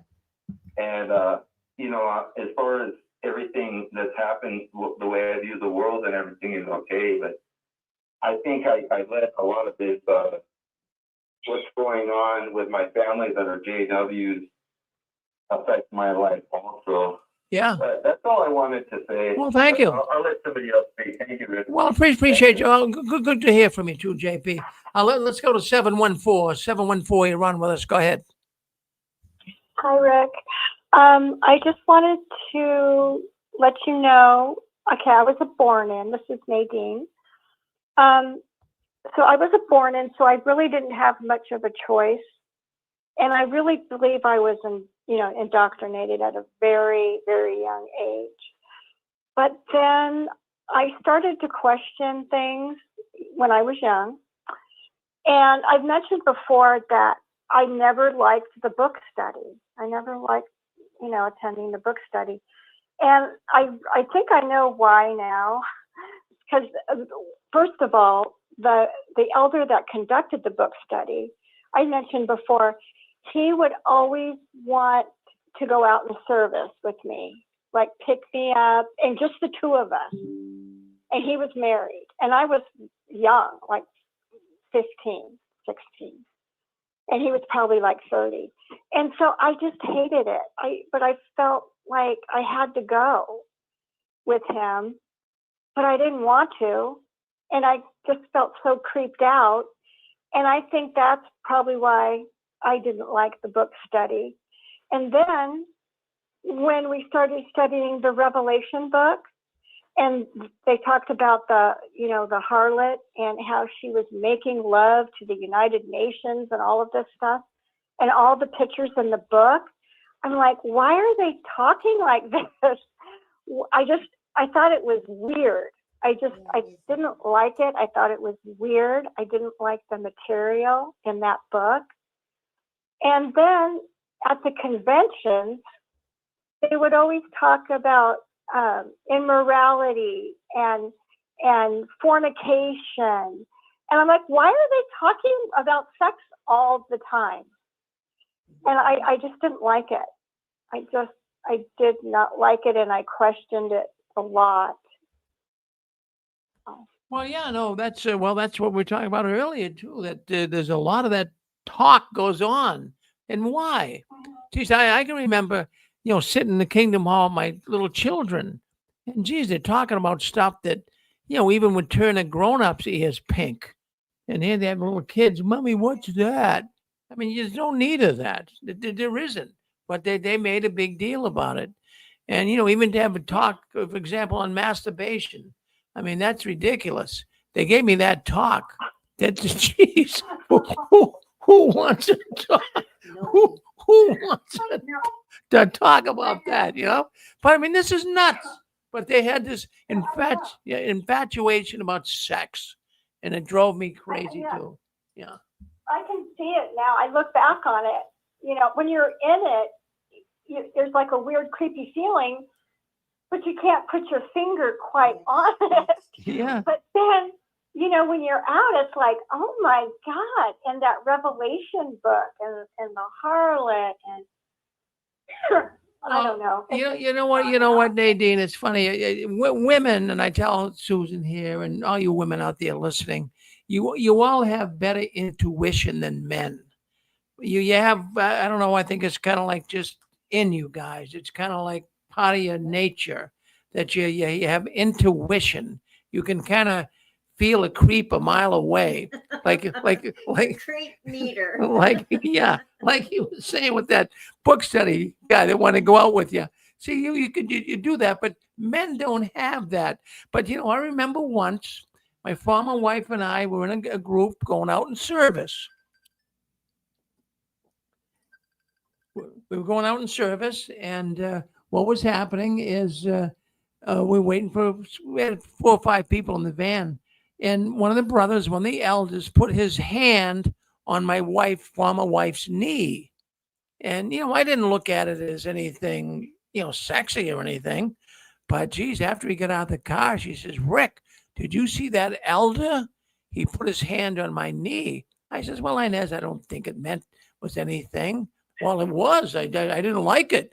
I mean, women have men just kind of brush things off, but women kind of, whoa, something's going on here. But when I think about that, now that I've heard all this stuff coming in about perversion, I'm saying, maybe this brother was a little perverted. He was a little strange. Let's go with that. But you see, you pick up on this stuff afterwards. Well, thank you, Nadine, for sharing your story. Now, what would you say got you out? What got you out? Well, I was kind of in and out there for a while. Well, actually, there were certain times where I was kind of out, but I was still mentally in, but physically out.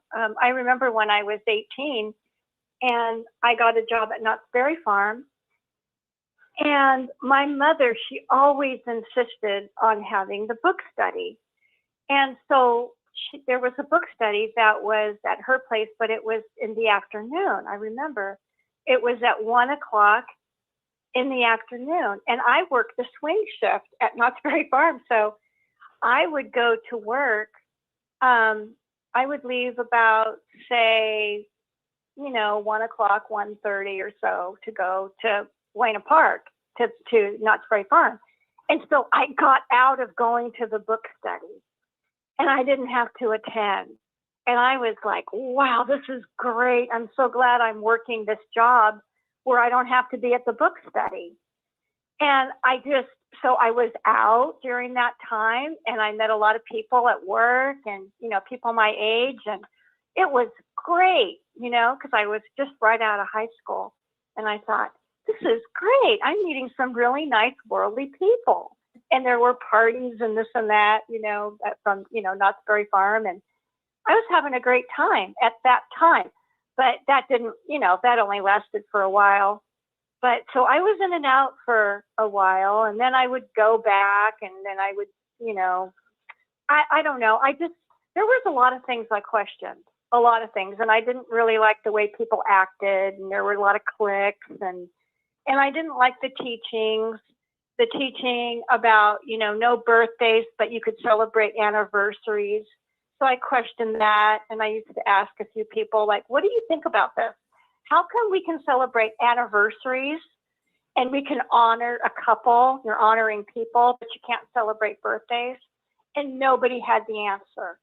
Nobody said, they just kind of looked at me and went, yeah, but that was it. And, so I questioned things all along, basically. But my finally, goodness, you're a smart woman to do that. Well, see, my father wasn't a Jehovah's Witness.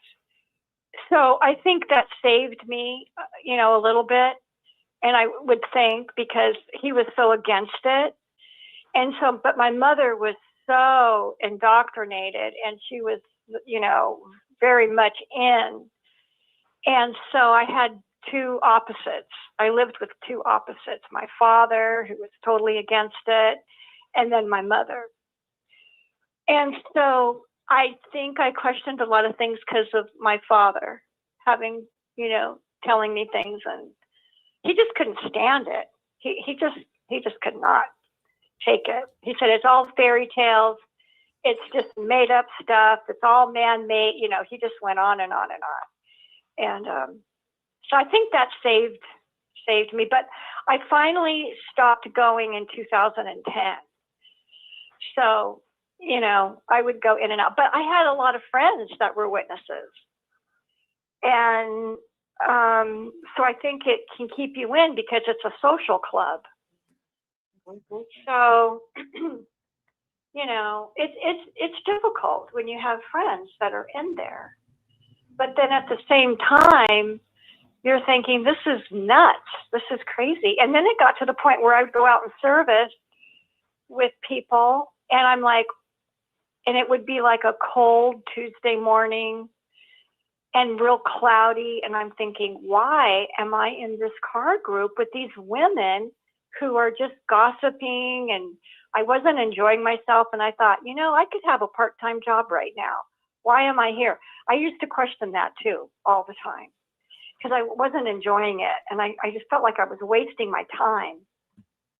Well, we all wasted our time, Nadine. And now you're out. Yeah. And don't you feel good to have that freedom? Excellent. I do. Excellent. I do. Well, thank you. Well, thank you for sharing your. I look back and I think about that brother that always wanted to go out, take me out in service, and it just really, now it really creeps me out more than ever because I have time to reflect back on it. You got it. Now you know what this guy was trying to do. Really, I mean, there's probably a lot of people listening in that look back on some of these situations and say, "What?" Thank you, Nadine. Hey, I want to bring on a 571. I know you've been trying to get in here. 571. If you want to come back, come on back right now. I see you've been trying to come in here for a good part of the hour here. So if you want to come on, let's go to 571. And you want to tell us that's okay. We got 978. Okay, nope. 571. We just fought. Okay. If you want to call in 571. Yes. Yes. Hi, it's Donnie here. Hi, Donnie. Can I speak or do you want to wait for 571 or can I say something? Oh, you can say something. Of course you can. Yes. Oh, thank you. Well, I don't think I was ever convinced it was the truth. It just took me 5 years, though, to have a study. I took me 3 study books. I had a gap year. I did get baptized, but I don't think that I believed anything really that they were saying. It's just that the governing body were like, we are the faithful and discreet slave. And so for some reason, I think I must have been hypnotized. I just thought, well, they must be then, you know, who else is saying? It sounds silly now, but I just believed them. So all they're the faith. And also they said how all of us were called by God to join the organization. Well, that made me feel special, you see. But they're not, you know, obviously all religions say that. So now, of course, looking back, I think, well, I was completely ridiculous to believe them, really. Yeah, well, that's a good thought, a good way of explaining it all, Donnie. So what would you say that got you out of it? Well, it was during COVID actually, and I hadn't been to the Kingdom Hall physically by a Zoom. Yeah, I was at the meeting, but not physically for months. And I watched, it just popped up on my recommended on YouTube, the Australian Royal Commission. And I saw, I watched hours of it. Elders were lying in order to get away with you know, protecting the JW paedophiles. And then Jeffrey Jackson stating it was presumptuous to say the JW governing body are the only spokesperson that God is using. He said it was presumptuous to say so. So basically he was denying it. And I thought, well, for the last 30 years, I've been believing what they're them saying, that they were the only spokesperson for God. And I just thought, oh my goodness, these are the false prophets that Jesus warned about. So I left by letter. Wow. My goodness. Well, what time is it over there in England right now? It's nearly 2 o'clock in the morning. Wow, my goodness, it must be, you must be tired. Well, thank you for listening into the 6 screens, Donnie. You're quite a listener, and thank you too for being who you are. Thank you very much. We appreciate it. Okay, 571. You want to come on? I want to bring up one more story, and then we're going to go to the duck game. I got some good questions for you tonight. So Nadine, if you're out there, maybe you can win something tonight. So hang in there. So let's. I got this thought. I wanted to bring this up tonight because this got my attention somewhat many years ago. You know, many of us listening into this program tonight, at one time when we were in the Watchtower organization, we really felt like Jehovah was blessing us.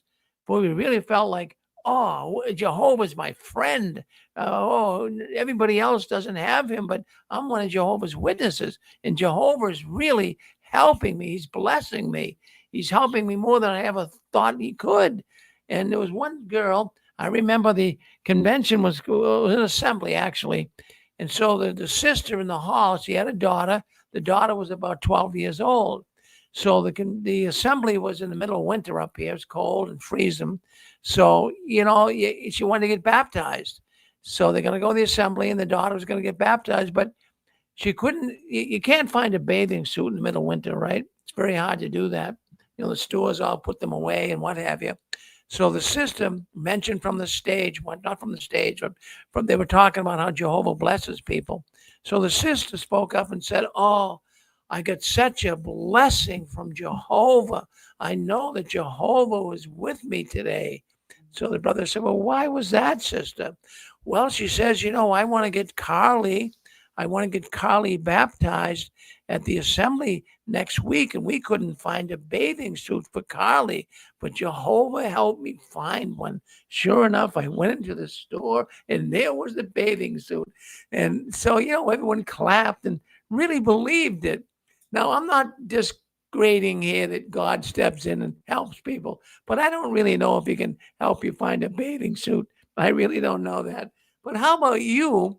How we all felt that. I used to feel I go out in service in the morning on a Saturday, and like all the kids out, and they're all walking around the neighborhood. You're tired, you come home, and it kind of felt good. Even being really tired, you felt like you really did something for Jehovah. You felt like, oh my goodness, I spent the day in service. Jehovah's going to love me for that. And, that's the way we thought in the witness world. We really thought that we could make points with God. I mean, when you stop and think about it, can we make points with God? I mean, there's certain things that we can do that you'd find favor in, but can you make points with God? But I'm still rolling that one around, and I'm 68 years old. Now, if you think about blue cars, you will see blue cars. There's a principle there, and I think it's probability. I do personally believe Most High God helps me. Otherwise, I've been talking to myself for 68 years. So I do still have faith in an almighty God. But there's also this probability thing, and it depends on the day of the week. Some days I am mentally still in with the witnesses, and some days I'm mentally out. I think you've brought up a question that we roll around in our heads. I really do. yeah, no, in fact, Pixie, I do the same thing. I love God, and I'm not trying to make everybody believe in God. They can believe in whatever they want. We all have that right. But I love God. I love to pray to God. He's always on my side. And we always think that he's helping us, right? And we always feel, yeah. I believe he's been helping me since day one. Yeah. See, it's a good feeling. And I'll tell you what, I often use this thought if you're talking to an atheist, for example. And then I'm not beating up on atheists here tonight either, but they have the right to pick whatever they want to do in life as far as how they want to believe. But the point that I'm trying to make with this is simply this. I love the feeling. It's like an insurance policy. You don't have to buy fire insurance on your house. You really don't. It can be expensive, but you buy it. You buy fire insurance on your house in case your house burns down, and you might never use it. Well, it's the same way I feel about believing in God and even being a Christian person.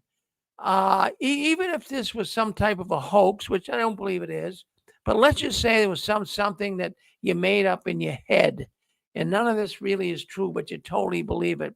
Isn't it better believing something that you can really rest your laurels on, like having insurance on your house?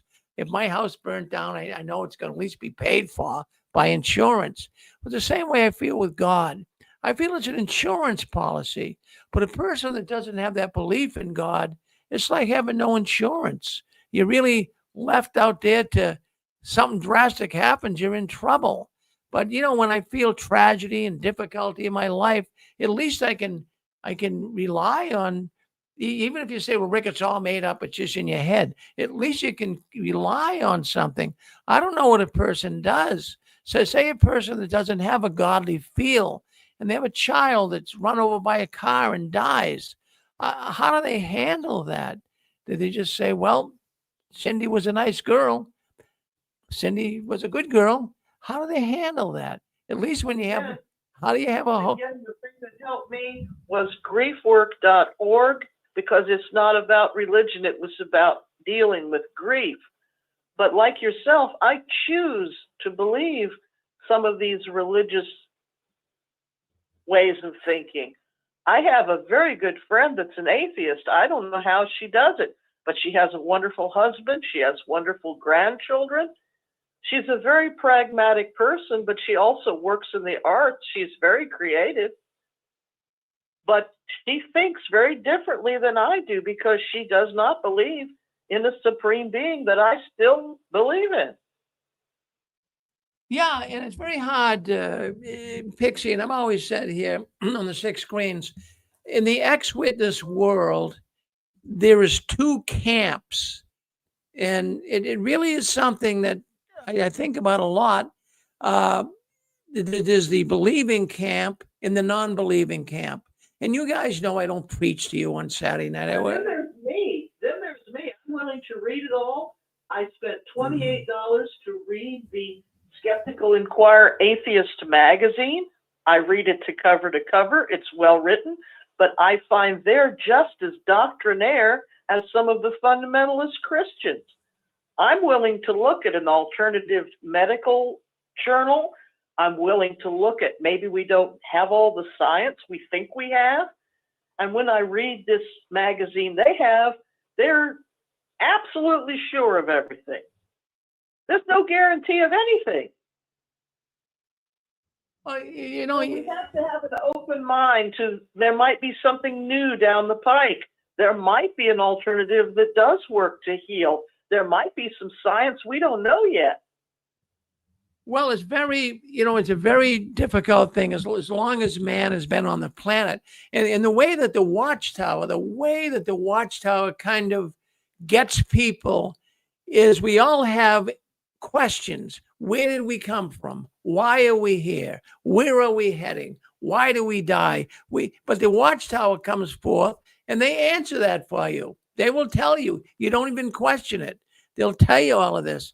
And that's one of the things I think is the reason why people become witnesses. Because even in a regular Christian church, you might get a multitude of answers. But in the Watchtower, it's one answer. That's it. The faithful and discreet said it. That's what you believe. What do you think, Susan? Well, what I noticed when I studied, you have questions, they give you quick answers, quick. They're quick answers, but they're not always the right answer, but it's quick. So because it's so quick, you just think, oh, it must be right. That's the way I thought. Yeah. Well, that's a good point too. Yeah, they're quick with yes. I'm very happy to say I don't know. Well, no, no. In fact, I'll tell you what, Pixie, that's a good position to be in. You might say it is, but that means that you're seeking. When a person says they don't know, that means you're seeking. You're looking to know, right? There could be a cure out there we don't have yet. So the right answer is, I don't know. I'll check it out. I'll see what's out there.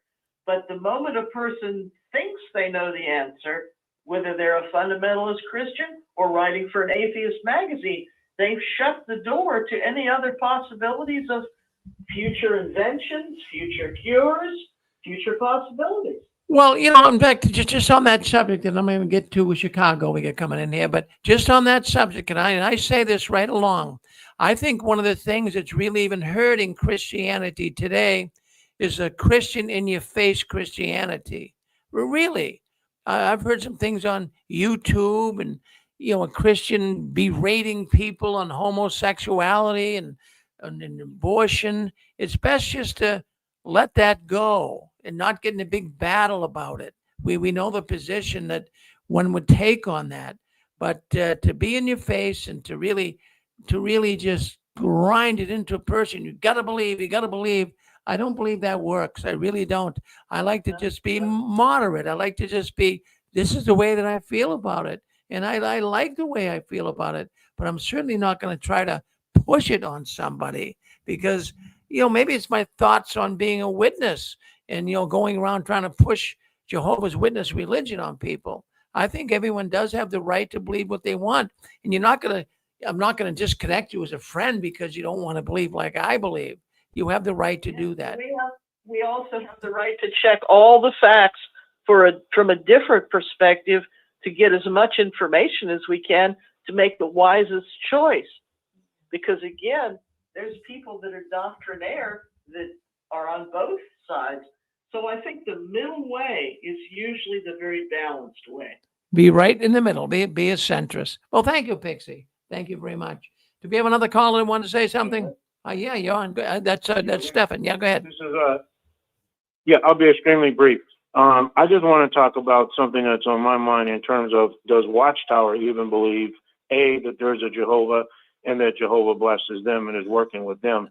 And when we think about their excuse for joining the United Nations, which really wouldn't have even probably been on anybody's radar, except they made such a big deal out of the United Nations being such a terrible organization and the seed of the devil. And then their excuse for joining it for almost a decade was that they wanted to know what was going on in the world, stay abreast of what was going on in the world. Now, if you really believed in God and you believed that God was leading this organization, you wouldn't care what was going on in the UN, because ultimately God has a plan and a purpose, and he's going to reveal that to you, his true organization. But that's not what they did.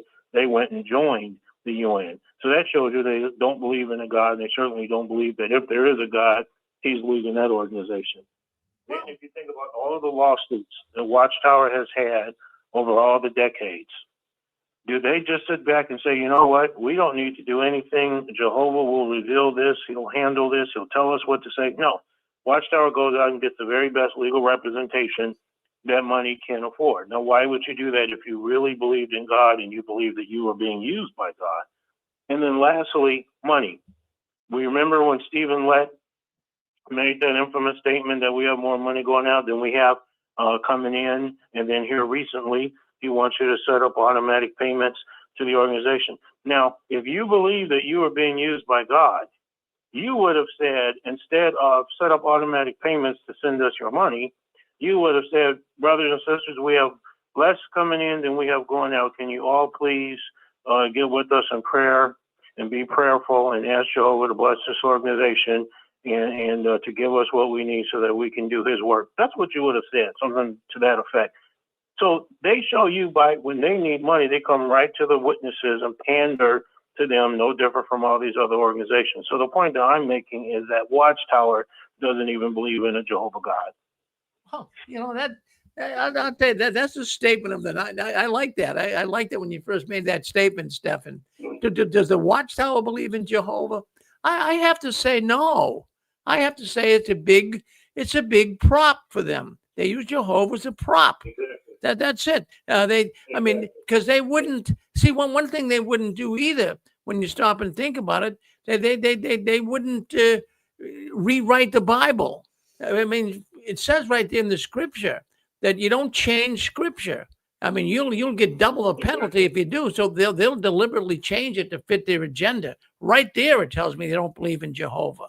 And then when you see the why would they deprecate the preaching work when Norway said we're not going to give you $1 million a year? Why would they immediately deprecate the preaching work? If this work was so important, because this is God ordained work, this is God's means of salvation, the preaching and the teaching, the most important work on the face of the earth. I've heard that expression 1 million times. Why would you deprecate that just to get $1 million? They don't believe any of this. Well, let me give you scripture. Let me give you Acts 5:29. We must obey God as ruler rather than men. So in other words, anything these nations impose on the Watchtower, they should use that scripture. But boy, they're so willing to bend when it comes to making more money, you know? That's exactly right. You got it. Hey, Rick. Yes, I think that's Joe. Joe, hello. Joe Dario, yep. How are you doing? You know, you were talking about, why people reach out, and everybody has to make their own decision. But I want to share an experience with you, and I think for many people, whether it's the Watchtower, any other organization, a lot of it is also community. I want to share a quick experience, because when you were talking about a bathing suit, it made me think of an incident in Kansas. In the 80s, everybody went out in field service. I mean, you went out on Saturdays, you went out on Sundays. Well, we used to go out on Saturdays, and, we would hit a few doors, hit a knot at home, and then we'd go to the grocery store, because the grocery store had a big donut shop. And of course, everybody all the car groups would show up. Well, there was an individual, she was serving coffee, and she noticed us. We were all wearing suits. Obviously, the sisters were wearing dresses. And one day she asked, she said, "How do I join your club?" So she was looking for community. And this is what was very interesting. A sister in the Watchtower started sharing Watchtower Corporation literature with her and started studying with her. Now, the reason I'm going to share this is because I'm going to show you how the Watchtower manipulates experiences. So fast forward about 6 months, this woman started going to the meetings. Remember, she was just serving coffee, wanted to be part of the club, didn't know it was actually a corporation, an organization, a cult. So she started progressing, and the circuit overseer found out about it and asked the sister that was studying with her if he could interview her at the district convention in Wichita. Okay, so she invited this person to Wichita, and I was actually staying at the same hotel as the sister and this new person that was studying. Actually, she was progressing to be a publisher. So we're at the pool, after the convention, everybody goes to the pool, the kids go to the pool. And this new person that wanted community, that's what she was looking for. She wanted community and maybe spirituality. She comes out in a bikini. And I'll never forget, I was sitting next to two elders, and the two elders had to say, "We need to have a talk with her." And I wanted to, I was a ministerial servant, and I didn't feel I could, say, "Hey guys, just let this go." But they went and talked to this poor woman who was not even a publisher yet, and told her that she was dressing inappropriately. Now remember, she was not a baptized witness. All she wanted was community, right? That's the reason she was reaching out to study. She wanted community, maybe some spirituality. But here's the kicker. He got so upset after these two elders told her she was dressed inappropriately, he left. He went back to Dodge City, Kansas. The next day, the circuit overseer was interviewing the sister that had introduced her to the Watchtower Corporation. And he said, "We want to hear about your experience at the coffee shop, at the grocery store." And she said, "Yes, there was a woman serving coffee." And she said, "How can I join the club, the Watchtower?" And I started studying the publications with her. I'm not making this up. They knew she left. The circuit overseer said, "Can you tell me how she's doing?" And that sister, even though he knew that the woman left, she headed back to Dodge City. She wasn't going to stay at a convention where people were going to tell her how or dictate how to dress and how to groom, right? Even though she had left, the sister said, "Today she is with us in the building," and everybody clapped. And there are 2 points to this story. The first point is she wanted community. That's the reason she joined or started studying the Watchtower Corporation.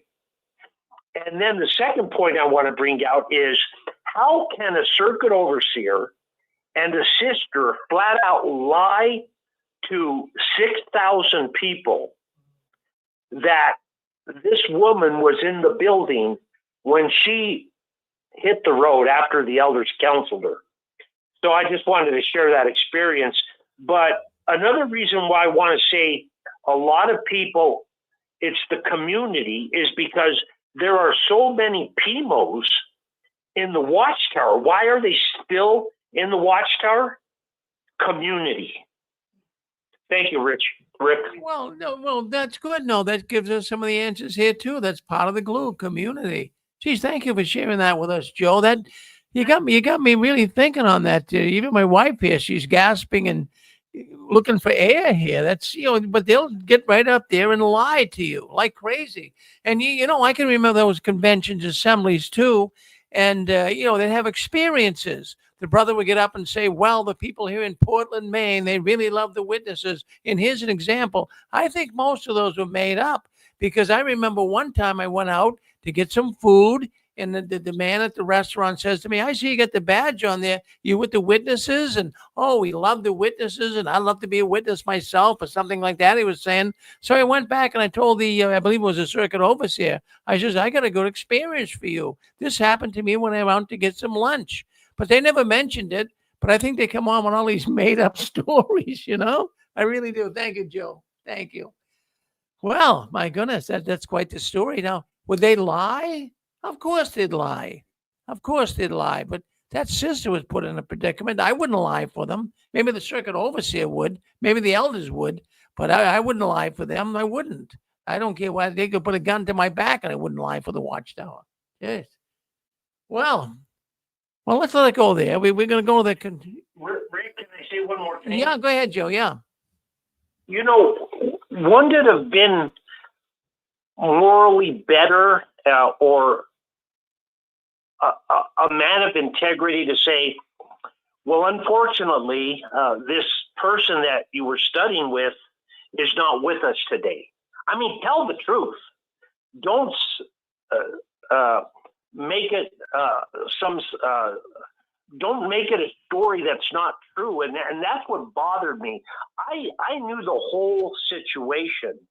And for him to get on the platform and interview this sister, and for them to say the sister was in the building when she left, she was so upset because she thought she was joining a community, but she didn't realize that this community had strict rules and guidelines.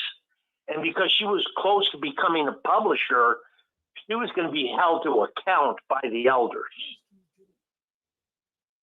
Yeah, well, I'll tell you what, that sister had every reason to leave.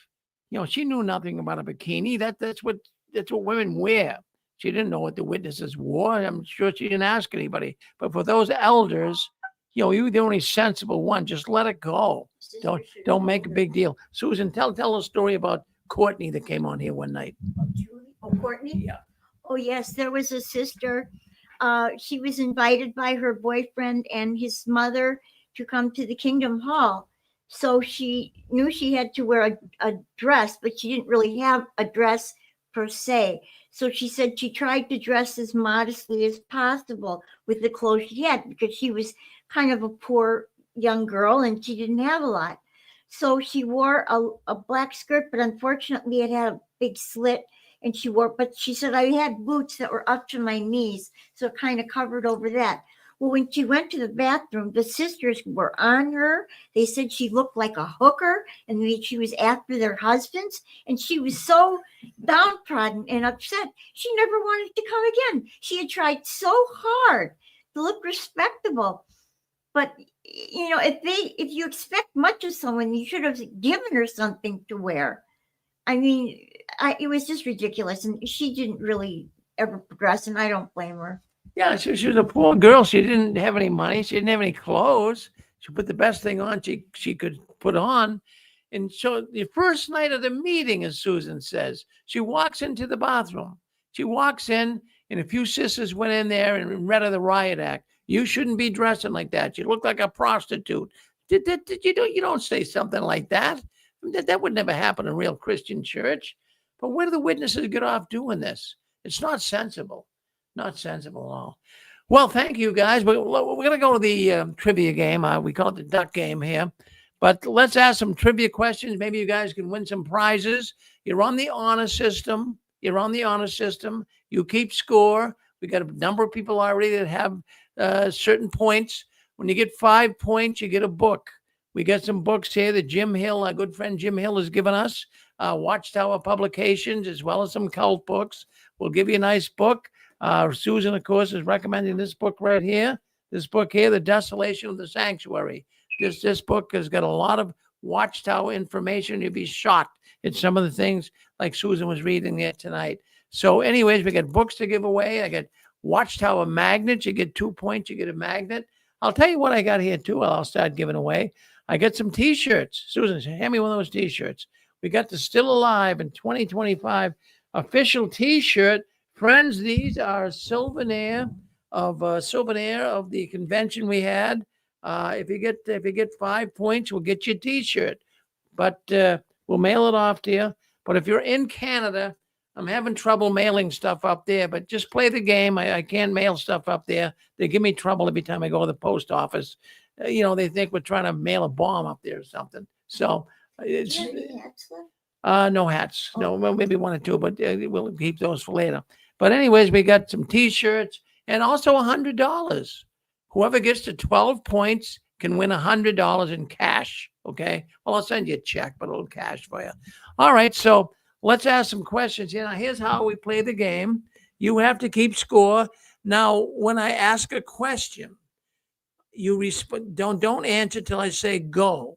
When I say go, you give us a number from 1 to 100. Blur out a number from 1 to 100. So because we have so many people participating in the game, it's hard to know who's who. So say like number 2, I'm number 6, 8, 10. But just say it once. Don't keep saying 11, 11, 11. Don't keep saying that because it's very hard to pick up on it. Say it once, I'll get it. So let's go in. Let's ask our first question here tonight in the Watchtower trivia game. Okay, in what year did the Watchtower become an associate NGO with the United Nations? Go. 2. I'll go with 2. 1999. Nope, it wasn't that. Who wants to take a shot at it? In what year did the Watchtower become an associate NGO with the United Nations? What? Go ahead, Zach. I have no idea. In 2002? No. In fact, it was later than that. In fact, let me just read you a little bit about this. We know the Watchtower never liked the United Nations. I mean, for decades, they condemned the UN as the scarlet-colored wild beast of Revelation. So, I mean, for them to join the United Nations, I mean, they called it the disgusting thing standing in the holy place. They call it the great conspirator. And then we find out in this year that the Watchtower became an MGO. Take a shot at it. Who wants to take a shot at the year? I'll give you 2 points. Rick, I'm taking number 8. Number 8, go ahead. 2010. No? Geez, you guys, I thought you would have got this. I really 14. did. 14. Go ahead, 14. 14 first. Go ahead, 14. Thank you, Rick. That would be 1994. She's good. Dick, no cigar. Close, but no cigar. Yep. All right. You're the one who told me about it. Yeah. Well, I'll tell you what, Dick. You remember it over 4,000 times. The I got in there. It's pretty easy to do it. That with the Watchtower Library, I have to punch in the library. How many times is NGO? How many times is United Nations mentioned? Well, I think it was 4,000. 4,000, yeah. Well, we're gonna go with 10. I think Nadine said 10. We gotta go to Nadine. She'll be mad if we don't. Nadine, what? Okay. I'm just gonna guess because you said that he was close. 95. No, not 95. 97. Well, let's go with 7. Let's go with 7. So the application was filled out in 1991 and accepted in 1992. So technically it's 1992. You got it, Stefan. You got it. 1992. Now I'll tell you what. Go ahead. I'm not taking a point for that because I just looked that up in Fritz's book. so I didn't know it. I'm not taking a point for it. I just wanted to give the right answer. What book did you look up? What book was that in? Fritz's book. Oh, Fritz. This is the Oh, Fritz's book. Understanding the Watchtower and the Masonic. Oh, okay. when Yeah, he that's was, Fritz. speaking from. Good. All right. Well, thank you for being honest. But I'll tell you what I'm going to do, Steph. For being honest, I'm going to give you a point anyways. I like honesty. Take a point. Okay. Who's that fine face?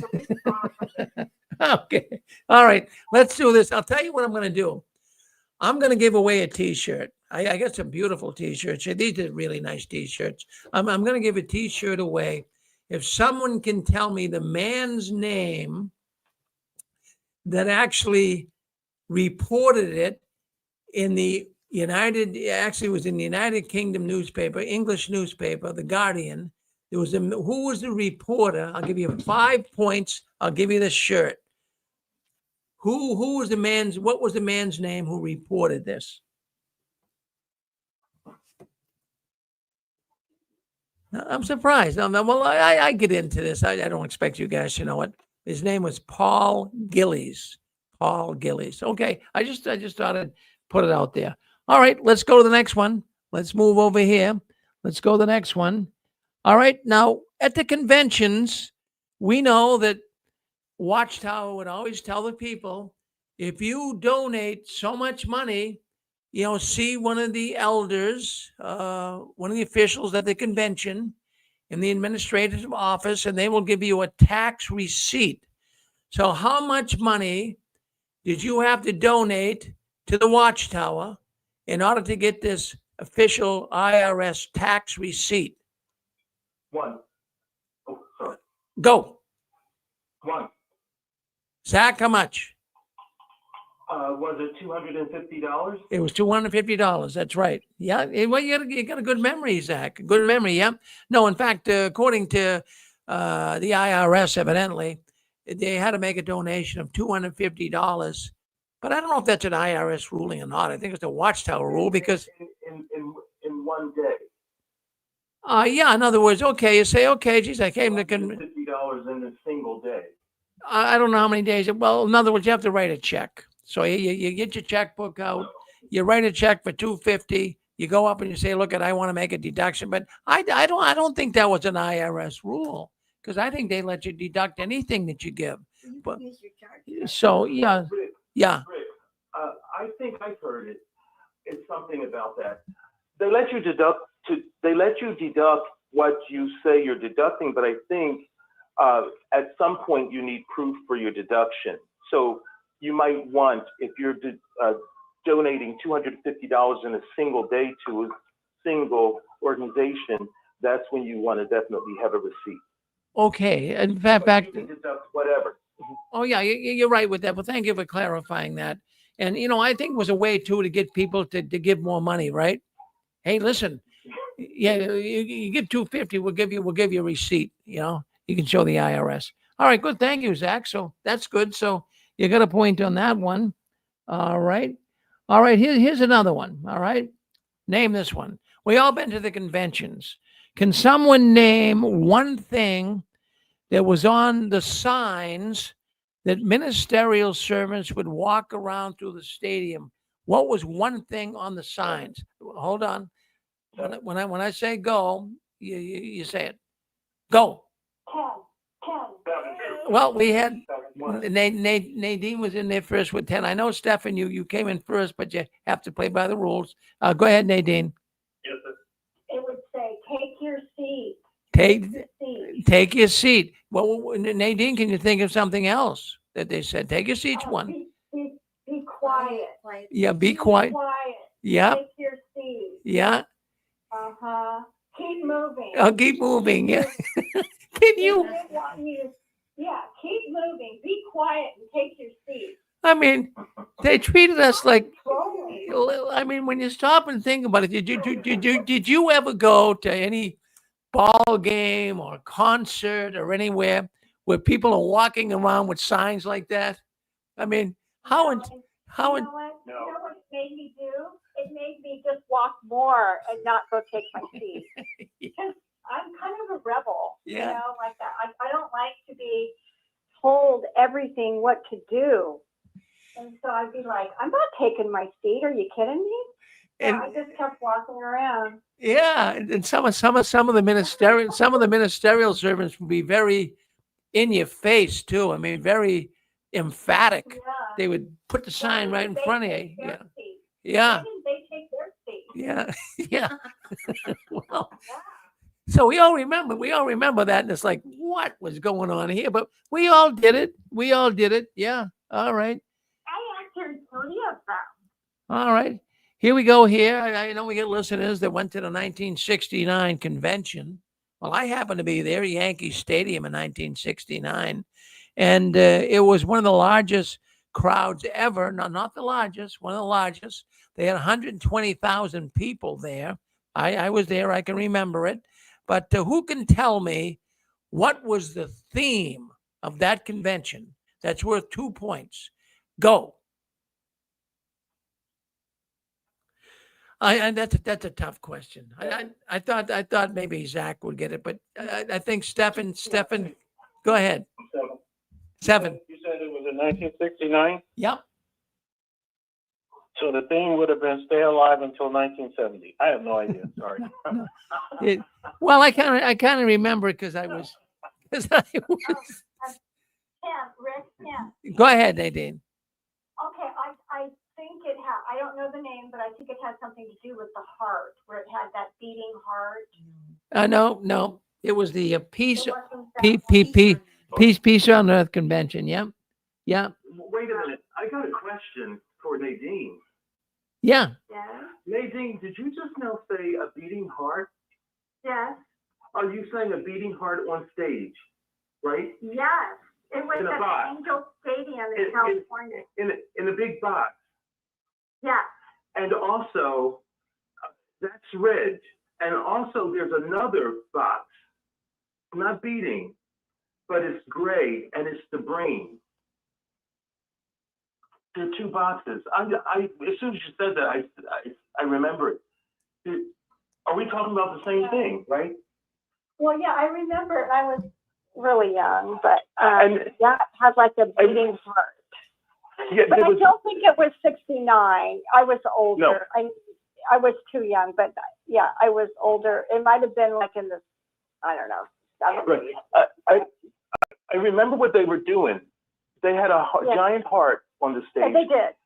and they had a giant brain. Now they were. I don't remember the brain, but I remember the heart. Yes, there was a brain too, and it was gray. And what they were doing in that, and this is way back there. So this is the only thing I remember. They were trying to teach about the conscience. Yes. Using those 2 things, they were supposedly showing how the conscience. They were trying to teach about the conscience. Okay, that's all I have to say.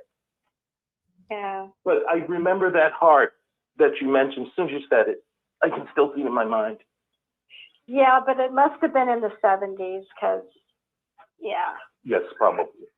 Yeah, All right, we'll go to the. Which is when they were big on the conscience. It's a conscience matter. Yeah. Oh, yeah. Yeah, remember, that's what they were doing in that part. And guard your heart. Guard your heart because you can't trust it. Right. Hey, Zach, I wanted to also say at the convention, I wanted to bring you on and thank you for wanting to participate, but we had too many issues with mics, would have sounded kind of lousy, but thank you for wanting to do that. I appreciate it, Zach. Thank you. You're welcome. I emailed it to you, so but the sound, it might not have sounded right. Yeah, we had some issues bringing because of the mics and the amount of people and everything was there. It was a little difficult, but thank you for doing that. Okay, let's go to the next question. We'll go to the next question here. What was the excuse the Watchtower organization used to stop serving food at circuit and district conventions? What was the excuse? What would someone say 8th? Oh, I have to say. Oh, okay. I have to say go first. I'm sorry, Susan. Just remind me. So when I say go. 7.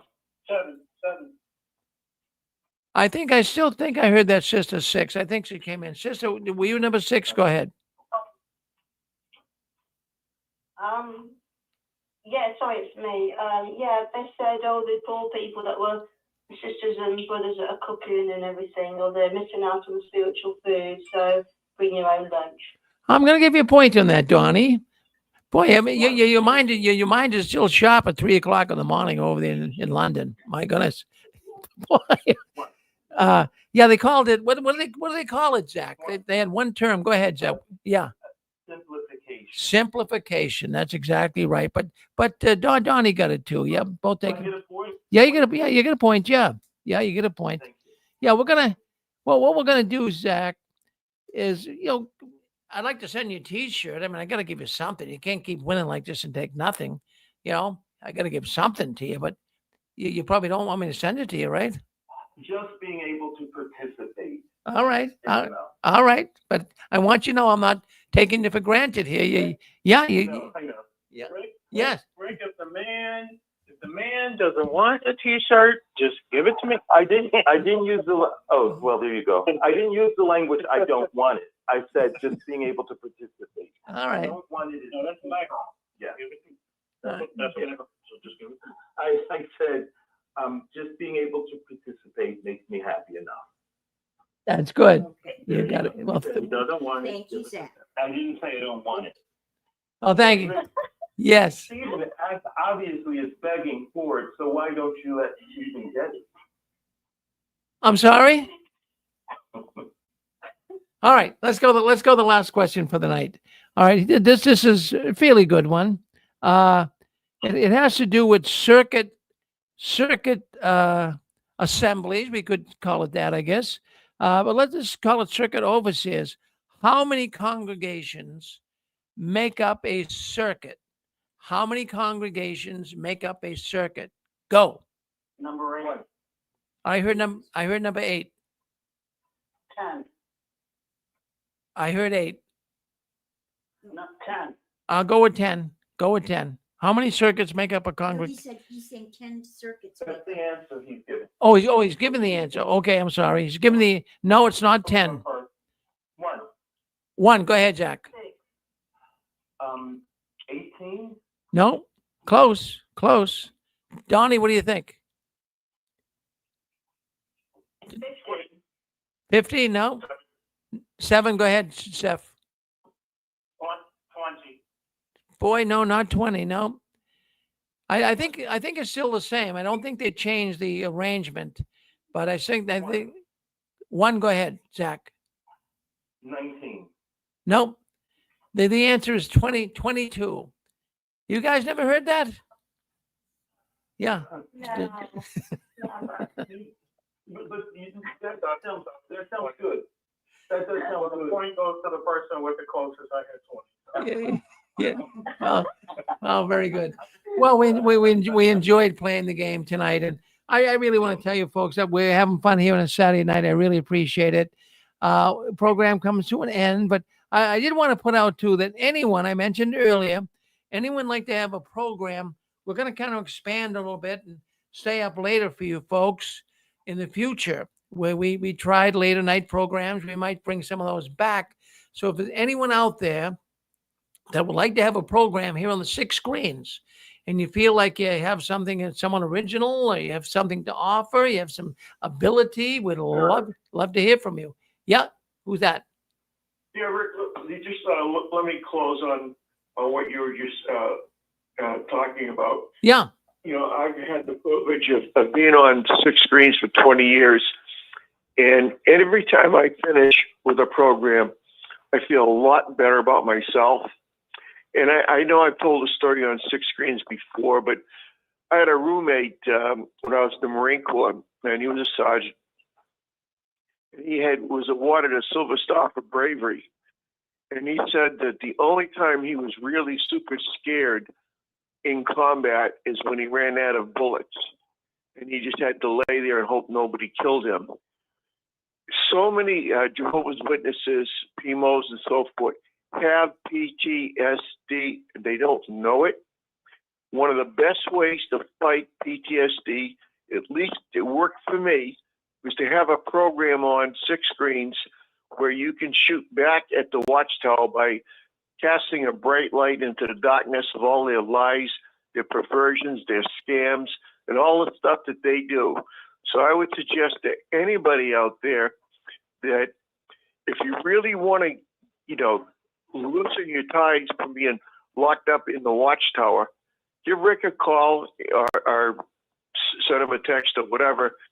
And it's not that hard to do. There's plenty of information out there that you can gather in and have a program. And I can almost guarantee you, if you do a program for any length of time, you're going to feel a lot better about yourself and your PTSD, which is a really horrible thing to have. That the effects of that PTSD will be quite diminished if you have a program. Thank you, everybody. Well, thank you, Dick, for saying that. So you can write me if anyone wants a program. Look, we have had 194. We just had a new program put on last week with Stephanie Carson, sex trafficking in the Watchtower. She calls it Justice for All. But if anyone wants a program, talk to me. Write me at jwworldnews@gmail.com. And I'd like to have someone come on, say from 9:30, 10 o'clock, and go to about midnight and have a nice little program. It'd be great. So give it some thought. In fact, I'll tell you what, you meet a lot of people, and Dick says you do feel good. You do feel good when it's over. Yeah, but thank you, Dick, for saying that. Well, everyone, I want you to keep standing tall. I don't want you to ever give in, up, or out. You don't want your visions to die. You never want your visions to die. And the last one, leaving the Watchtower, please turn off the new light. There's no 6-screen Sunday tomorrow, but we'll be back here next Saturday night with Anne Marie at 6 o'clock next Saturday night. Thank you for being with us and spending the evening with us. We appreciate it. Good night, everyone. Night. Good night. Thank you.